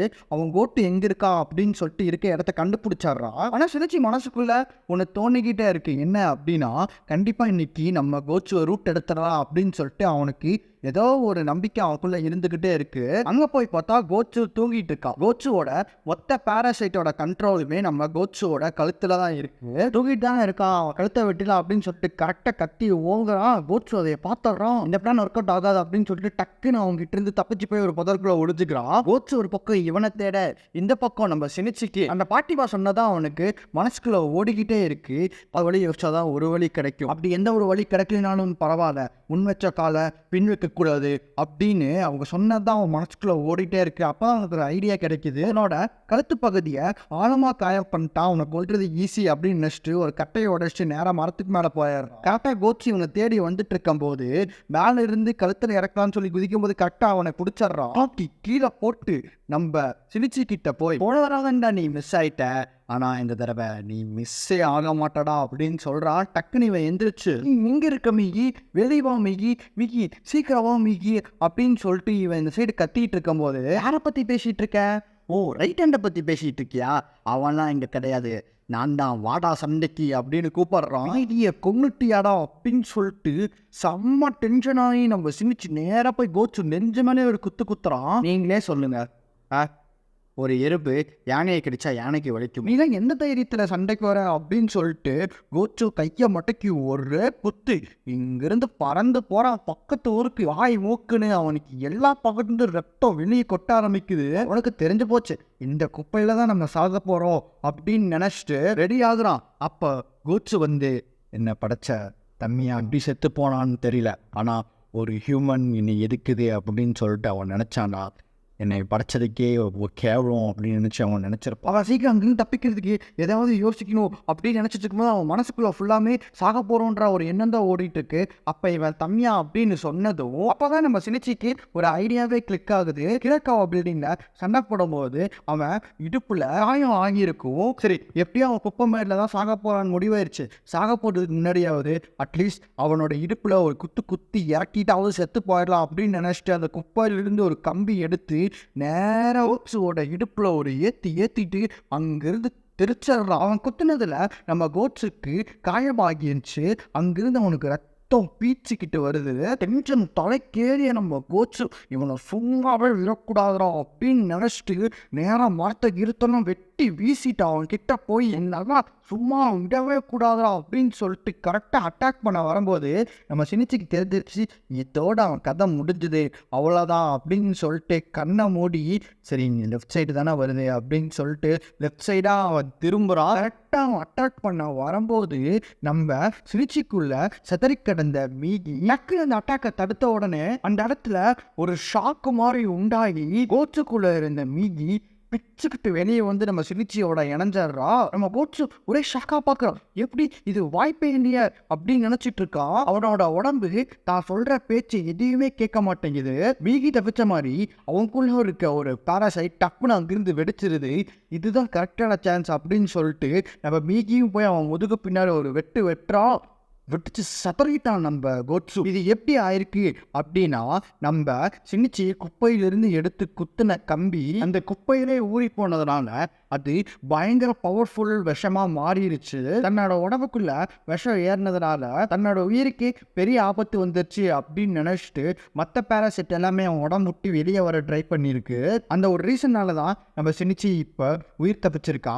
அப்போ நம்ம மீகி ஒரு வார்த்தை விடுவா, என்ன அப்படின்னா இந்த ஹியூமன்ஸை எதிர்த்து நிற்கிறது அப்படின்றது முடியாத காரியம் அப்படின்னு. அப்படி இவங்க 2 பேர் பேசிகிட்டு இருக்கும்போது டக்குன்னு நம்ம மீகி சிரிச்சு நம்ம சண்டை போட்ட இடத்துக்கு திரும்பி போகணும் சிரிச்சு அப்படின்னு சொல்கிறான். ஏன் அப்படின்னா அவன் கோட்ஸு இன்னுமே சாகலை. அவன் தன்னோட பேராசைட் எல்லாத்துக்கும் மெசேஜ் கொடுத்து திருப்பி அவன் பாடி ரீயூனைட் பண்ணிக்கிட்டு இருக்கா. பட் கேரக்டர்ஸ் ஆர் 50-50 தான். ஒன்றா அவன் ரீயூனைட் ஆகி முன்னை விட ரொம்ப வீக் ஆகலாம், அப்படி இல்லைன்னா செத்து போடலாம். 2 தான் ஏதாவது ஒன்று நடக்கும். உன்னை இங்கேயும் இப்பயே போட்டுடலாம் அப்படின்னு சொல்லிட்டு நம்ம மீகி ரெடி ஆகும்போது திடீர்னு அவன் மனசை மாற்றி சினிச்சி நீயே கொன்று அப்படின்னு சொல்லுவான். நம்ம சினிச்சிக்கு தம்மியை சொன்ன ஒவ்வொரு விஷயமும் அவனுக்கு ஞாபகம் வந்துக்கிட்டே இருக்கும். அவன் என்ன யோசிக்கிறான் அப்படின்னா மனுஷங்க நம்ம குற்ற குப்பையில் இருந்து எடுத்து குத்துன அவ்வளோ பவர்ஃபுல்லான கோட்ஸுவே சாகுற. ஒருவேளை இந்த உலகத்தை பொறுத்த வரைக்கும் நம்ம தான் பேராசைட்டோ, நம்ம தான் இந்த என்விரான்மெண்ட் அழிச்சிட்டு வரோமோ, நம்ம சமநிலைப்படுத்துறதுக்கு தான் இவங்கெல்லாம் வந்திருக்காங்களோ அப்படின்னு தனக்குள்ள ஏகப்பட்ட கேள்வியை கேட்டுட்டு இது இயற்கை தானே உருவாக்குச்சு, இது இயற்கையே என்ன பண்ணட்டுமோ அதை பண்ணட்டும், அதோட டிசிஷன் அப்படின்னு சொல்லிட்டு அங்கிருந்து கிளம்புறான். அப்போ கரெக்டாக நம்ம மீகி பிடிச்சி உண்மையாலுமே இந்த உலகம் ரொம்ப அழகான உலகமா அப்படின்னு இந்த ஒரு கேள்வி கேட்டதும் நம்ம சினிச்சிக்கு என்ன பதில் சொல்கிறதுன்னு தெரியாமல் அப்படியே அமைதியாக இருக்கான். அப்படியே கட் பண்ணால் நம்ம சினிச்சி நான் மனுஷன்பா, காந்திலாம் கிடையாது, எண்ட் ஆஃப் த டே நான் ஒரு மனுஷன், நான் செல்ஃபிஷானவன், நான் என் குடும்பத்தையும் என் ஆளையும் தான் பாதுகாக்கணும்னு என்ன மன்னிச்சிரு அப்படின்னு சொல்லிட்டு கத்தி எடுத்து அங்கே ஒரு வெட்டிடுவான். அவன் வெட்டிட்டு அந்த கத்தியை கொண்டு போய் அந்த பாட்டி வீட்லேயே வச்சுட்டு அப்படியே அவன் ஊருக்கு திரும்பி நடந்து போகிறாங்க. கோட்ஸுவை கொன்னது அந்த இருக்க ஊர் மக்களுக்கு யாருக்குமே தெரியாது. அண்ட் அது போக மற்ற பேராசைட்டோட அட்ராசிட்டிஸ் எல்லாமே குறைஞ்சிட்டே வருது. பிகாஸ் இலக்காவோட லா ஆஃபீஸில் நடந்த அந்த ஒரு பெரிய வாரால தான். அதனால தான் பேராசைட்டோட ஆட்டம் ரொம்ப கம்மியாக இருக்குது. அப்படியே இந்த பக்கம் நம்ம சினிச்சி தூங்கிட்டு இருக்கா. அப்போ நம்ம மீகி சினிச்சி கிட்ட ஒரு விஷயம் சொல்லலாம் அப்படின்னு வருவா. பட் நம்ம சினிச்சி நல்லா தூங்கிட்டு இருப்பான். அப்போ நம்ம சினிச்சியோட கனவுல நம்ம மீகி ஒரு உருவமாக வந்து நின்று இவ்வளோ நடந்த எல்லா விஷயத்தையுமே நீ ஒரு பெரிய கனவா நினச்சி மறந்துரு சினிச்சி, ஏன் இப்படி சொல்கிற மீகி, நான் உங்ககிட்ட குட் பை சொல்ல தான் வந்திருக்கேன். இங்கே பாரு மீகி, லூசு மாதிரி என்கிட்ட விளையாண்டுக்கிட்டு இருக்காத. விளையாடல சினிச்சி, நான் என்ன சொல்ல வரேன்னு நீ கொஞ்சம் பொறுமையாக கே. நம்ம மீகி நம்ம கோட்ஸோட உடம்புக்குள்ள போனதுலேருந்து அவள் லூசி ட்ரீம் அப்படின்ற ஒரு ஸ்டேட்டுக்கு போயிருக்கா. லூசி ட்ரீம் அப்படின்னா என்னன்னா, நம்ம எல்லாரும் தூங்கும்போது நமக்கு கனவு வர்றது அப்படி நமக்கு கனவு வரும். அந்த கனவுல இருக்க நமக்கு கனவுக்குள்ளே இன்னொரு கனவு வரும். இதுதான் லூசி ட்ரீம். அந்த ஸ்டேட்டுக்கு போனதுனால நம்ம மீகிக்கு ஒரு விஷயம் தெரிஞ்சு போச்சு, அவன் அந்த ஸ்டேட் போனாலும் தனிமையாக தான் இருக்கணும் அப்படின்னு. ஸோ அதனால் அவள் கோட்ஸு உடம்புல இருந்து கலெக்ட் பண்ண எக்கச்சக்கமான இன்ஃபர்மேஷன்ஸை எப்படி இம்ப்ளிமெண்ட் பண்ணுறதுன்னு தெரியாம தான் அவள் சினிச்சி விட்டு போகிறேன்னு சொல்கிறான். அப்போ நம்ம சினிச்சி, ஏய் நீ எங்கடி போவேன்னு விட்டுட்டு நான் பேரலல் வேர்ல்டுக்கு ட்ராவல் ஆகி போக போகிற சினிச்சி, உனக்கும் எனக்கும் எந்த ஒரு சம்மந்தமே இருக்காது. உன் உலகம் வேற, என் உலகம். இப்படி அவங்க பேசிகிட்டு இருக்கும்போது அவனுக்கு அவங்களோட அம்மாவோட ஞாபகம் வருது. அப்படியே நம்ம அண்ணாவோட ஞாபகம் வருது, தம்பியோட ஞாபகம் வருது. அப்படியே ஒவ்வொருத்தவங்களோட ஞாபகமாக அவனோட கனவுல உருவாக்கிக்கிட்டு இருக்கான். நான் எப்படி இருக்க காட்டு அப்படின்னு கேட்கும்போது மீகி எப்படி இருக்காளோ அப்படியே நம்ம மீகிக்கு அவன் காட்டுறான். சரி ஓகே சின்னிச்சி, நான் அப்படியே கிளம்புறேன். நீ எப்போ போல நீ ஆசைப்பட்ட மாதிரி உன் ரைட் ஹேண்டை யூஸ் பண்ணலாம். அப்போ நீ உண்மையாலுமே நீ விட்டு தான் போறியா? ஆமாம் சினிச்சி, எவ்வளோ நாள் தான் நீ உன் ரைட் ஹேண்டுக்கிட்டே பேசிகிட்டு இருப்ப? சுத்த பைத்தியக்காரத்தனமா இல்லை? இனிமேல் நான் உங்ககிட்ட பேசவே முடியாத மீகி. ஆமாம் சினிச்சி, இனிமேல் உன்னால என்கிட்ட பேசவே முடியாது. நாளை பின்ன ஏதாவது பேராசைட் என்னை அடிக்க வந்துச்சுன்னா நான் என்ன பண்ணுறது? அதை பற்றி நீ கவலைப்படாத சினிச்சி, உன்னால் சர்வே பண்ண முடியும். சினிச்சி, நம்ம 2 பேரும் சேர்ந்து ஏகப்பட்ட நல்ல நல்ல மெமரிஸ்லாம் க்ரியேட் பண்ணியிருக்கோம். ஆனால் அது எல்லாத்தையுமே ஒரு கெட்ட கனவாக நினச்சி என்னைய மறந்துட சினிச்சி. இப்படிக்கு உனது அன்புள்ள மீகி அப்படின்னு சொல்லிட்டு அங்கிருந்து அவன் அப்படியே மறைஞ்சிட்றா. அவன் அன்னைக்கு காலையில் எந்திரிக்கும் போது ஒரு 1.5 வருஷம் பெரிய ஸ்ட்ரகிளுக்கு அப்புறம் இன்னைக்கு தான் ஒரு நார்மல் ஹியூமன் பீயிங்காக அவன் முழிக்கிறான். அவன் எந்திரிச்சதும் நேராக போய் கதவை திறந்து ஃப்ரெஷ்ஷாக வாங்கிட்டு வந்து அவன் கட்டில் மேலே உட்காந்து பெருமூச்சு இழுத்து விட்டுட்டு, டேய் மீகி, சும்மா விளையாட் பண்ணதெல்லாம் போதும், எந்திரா அப்படின்றான். மீகி போயிட்டா கைஸ். அவன் கையிலிருந்து எந்த ஒரு ரியாக்ஷனுமே வரும். அப்படியே கட் பண்ணால் எப்பவும் போல் அவனோட வாழ்க்கை நார்மல் ஆயிடுச்சு. அவன் சுற்றி இருந்த எல்லாத்தோட வாழ்க்கையுமே நார்மல் ஆகிருச்சு. அவன் காலேஜோட என்ட்ரன்ஸ் எக்ஸாம் எழுதி ஃபெயில் ஆனதுனால அவனும் முரானாவும் சண்டே ஈவினிங் அன்னைக்கு வழக்கம் போல் எப்போவுமே உட்காந்து பார்க்கில் படிப்பாங்க. வாரத்துக்கு ஒரு நாள் மறக்காமல் இவன் உடமாருக்கு கால் பண்ணி எப்படி இருக்காங்க அப்படின்னு சொல்லிட்டு நல்லா விசாரிச்சிருவான். ஆனால் இவன் மிகி பற்றி எதுவுமே சொல்ல மாட்டான். ஏன் சொல்ல மாட்டானா, மற்ற பேரசைட் மாதிரி இல்லாமல் நம்ம மீகி ஒரு டிஃப்ரெண்ட்டான வகையில் டிஸப்பியர் ஆகியிருக்கான். என்னதான் நம்ம சினிச்சி சந்தோஷமாக இருக்க மாதிரி இருந்தாலும் எண்ட் ஆஃப் த டே அவன் மீகியை மிஸ் பண்ணிக்கிட்டு தான் இருக்கான். அவனுக்கு ஒரு கில்ட் என்னன்னா, எல்லாமே இவனோட பெர்ஸ்பெக்டிவ்லேயே பார்த்துட்டான். மீகியோட பெர்ஸ்பெக்டிவை இந்த உலகத்தை அவன் பார்க்கவும் இல்லை, அதுக்கான சந்தர்ப்பமும் அவனுக்கு கிடைக்கல. இந்த உலகத்தில் இருக்க ஒரு ஹியூமனுமே செல்ஃபிஷான ஹியூமன் தான். இப்படி செல்ஃபிஷான நம்ம இந்த உலகத்தை ஏன் இன்னி அழிக்கலை அப்படின்னு கேட்டிங்கன்னா, இந்த உலகத்தை அழிச்சா நம்மளும் செத்து போயிடுவோம். அந்த ஒரு ரீசனால தான் இந்த ஹியூமன்ஸ் யாருமே இந்த உலகத்தை அழிக்கலை. அண்ட் இன்னொரு விஷயம் என்னன்னு கேட்டிங்கன்னா, நம்மளால் மற்ற எந்த உயிரினத்துக்கோடையுமே நம்ம ஃப்ரெண்டாகவே முடியாது. எக்ஸாம்பிளுக்கு நீங்கள் ஒரு நாய் வச்சுருக்கீங்க, அந்த நாய் என்ன ஃபீல் பண்ணுது அப்படின்னு நம்மளால் புரிஞ்சுக்கவும் முடியாது, அது என்னன்னு கண்டுபிடிக்கவும் முடியாது. ஒவ்வொரு மிருகத்துக்கும் ஒரு குணாதிசயங்கள் இருக்குது கைஸ். அதனால தான் 5 அறிவா அது காட்டில் யாருக்கு எந்த ஒரு தொந்தரவும் இல்லாமல் வாழ்ந்துக்கிட்டு இருக்கு. 6 அறிவா நம்ம இந்த உலகத்தை நாசம் பண்ணிட்டு நம்ம என்னதான் நல்லவனாக இருந்தாலும் கெட்டவனாக இருந்தாலும் ஜாதி வெறியனாக இருந்தாலும் மத வெறியன், இன வெறியன், மொழி வெறியன் அப்படின்னு எந்த ஒரு வெறியனாக இருந்தாலுமே இந்த உலகம் நமக்கு என்றைக்குமே தீங்கு நினச்சது கிடையாது. என்றைக்குமே நைட்டு மறையிற சூரியன் அடுத்த நாள் காலையில் உதிக்க தான் செய்யுது, காற்று அடிக்க தான் செய்யுது, மழை வரதான் செய்யுது. இந்த உலகம் எல்லா உயிரினங்களுக்கும் மனிதர்களுக்கும் சமமானது. இப்படிதான் நம்ம சினிச்சி யோசிச்சுக்கிட்டு அப்படியே சினிச்சியும் முரானாவும் நடந்து போயிட்டு இருக்காங்க. அப்படி இவங்க 2 பேரும் போயிட்டு இருக்கும்போது நம்ம சினிச்சிக்கு உரகாமி மாதிரியே ஒருத்தன் இருக்க மாதிரியே ஃபீல் ஆகுது. அப்போ நம்ம முரானோ, என்ன அங்கேயே பார்த்துட்டு இருக்க, என்ன தெரிஞ்சவங்க மாதிரி இருந்தாங்க அதுதான் அப்படின்னு சொல்கிறான். அப்படியே அவங்க கண்டினியூ பண்ணி நடந்து வந்துட்டு இருக்கும்போது திரும்பவும் சினிச்சி நம்ம உரகாமியை பார்த்தறான். உரகாமியை பார்த்ததும் பேகை முரணா கையில் கொடுத்துட்டு நான் துரத்திட்டே ஓடுறான். அவன் ஒரு சந்துக்குள்ளே பூந்து திரும்பி ஓடி வந்து நம்ம முரணாவை கத்தியை வச்சு கிட்னாப் பண்ணி ஒரு பில்டிங்க்கு மேலே கூட்டிகிட்டு போயிட்டு இருக்கான். மொட்டைமாடிக்கு போனதும் இவங்கள பார்த்தோன்னே அங்கே ஒரு 2 கப்புள்ஸ் ரொமான்ஸ் பண்ணிட்டு இருக்காங்க. அங்கிருந்து அவங்க கிளம்புறாங்க. அப்போ நம்ம உரகாமி கையில் நைஃபை பார்த்ததும் அவன் என்னடா அப்படின்னு சொல்லிட்டு தட்டி கேட்க போகிறான். அவனே கொன்னுட்டு பக்கத்தில் இருக்க அந்த பொண்ணையே கொண்டாடுறான். ரத்தத்தை பார்த்தோன்னே நம்ம முரணா பயந்து அடிச்சு கீழே விழுந்துடுறா. அப்போ நம்ம முரணாவை பார்த்து உன்னை நான் கொல்ல மாட்டேன் சென்றான், பாய் ஃப்ரெண்ட் வரட்டும், அவன்கிட்ட பேசிட்டு அப்புறம் நான் உன்னை கொன்னுக்கிறேன் அப்படின்றான். அப்படியே இந்த பக்கம் நம்ம சினிச்சு உயிரை கையில் பிடிச்சிட்டு படன்னு ரூஃப் டாப் வந்து பார்த்தா அங்கே 2 பேர் செத்து கிடக்குறாங்க. அவங்கள பார்த்தோன்னே முரணாவை தான் கொண்டுட்டானோ அப்படின்னு சொல்லி பயந்துடுறாங்க. உரகாமி முரணா கழுத்தில் கத்தி வச்சதும் நம்ம சினிச்சு டே என் சென்னத்தை விட்டுறா, உனக்கு என்ன வேணுமோ சொல்லு நான் கொடுத்துட்றேன், ப்ளீஸ் அவளை விட்டுரு அப்படின்றா. நம்ம உரகாமி சினிச்சுக்கிட்ட ஒரு கேள்வி கேட்குறான். இந்த உலகத்திலேயே ரொம்ப கொடூரமான மிருகம் எது தெரியுமா? மனுஷனுங்க. நம்ம முன்னோர்கள் எல்லாருமே மனுஷனை கொன்று பாப்புலேஷன் வளர விடாமல் சமநிலையாக வச்சுட்டு இருந்தாருங்க. திடீர்னு ஒரு 1000 வருஷம் எவனுமே யாரையுமே கொள்ளலை. தப்புன்னு பாப்புலேஷன் பெருகி போகுது. உலகத்தில் தனக்கு பிடிச்ச மாதிரி இருக்கிறது எவ்வளோ பெரிய கஷ்டம் தெரியுமா? இந்த உலகத்திலே கொடூரமான மிருகம் யாரு தெரியுமா? மனுஷங்க தான் கொன்று குவிக்கிறதையே ப்ராக்டிஸ் பண்ணி ஊறி போனவங்க. அந்த விஷயத்த நானும் பண்ணுறேன். ஆனால் என்னைய போய் மான்ஸ்டர்ன்றானுங்க. இந்த உலகத்தை சமநிலைப்படுத்த விரும்புகிறேன். என்ன கேட்டேன்னா நானும் மான்ஸ்டரும் கோடு கிழிச்சா 2 பேரும் ஒரே கோட்டில் தான் இருப்போம். ஆனால் என்னை விட ரொம்ப கொடூரமானவங்கடா நீங்கள் எல்லாரும் அப்படின்ற உண்மையை ஒத்துக்கடா. நீ மனுஷன் பாதி மிருகம் பாதி அப்படின்னு நீ அப்படி மட்டும் உண்மையை ஒத்துக்கலை, இவ்வளோ நான் இங்கேயே போட்டு அவனுக்கு பேச விடாமல் டக்குன்னு நம்ம முரானோ சிரிச்சி நீ சினிச்சி நீ போய் போலீஸ்கிட்ட சொல்லு, இந்த மாதிரி இவன் என்னைய வந்துட்டு பிளாக்மெயில் பண்ணுறேன் பாரு. சினிச்சி நார்மலானவன் கிடையாது, அவன் ஒரு மான்ஸ்டர் தான். ஆனால் அவன் மான்ஸ்டராக இருந்தாலும் அவன்கிட்ட இருக்கிற எல்லா சக்தியுமே வச்சு என் உயிரை காப்பாற்றி நீ பேசும்போது சமாழகாக இருக்கச்சலாம், இன்னைக்கு உன்னை என் கைமா போட்டுற வேண்டியதுதான் அப்படின்னு அவன் அந்த பக்கம் சொல்கிறான்.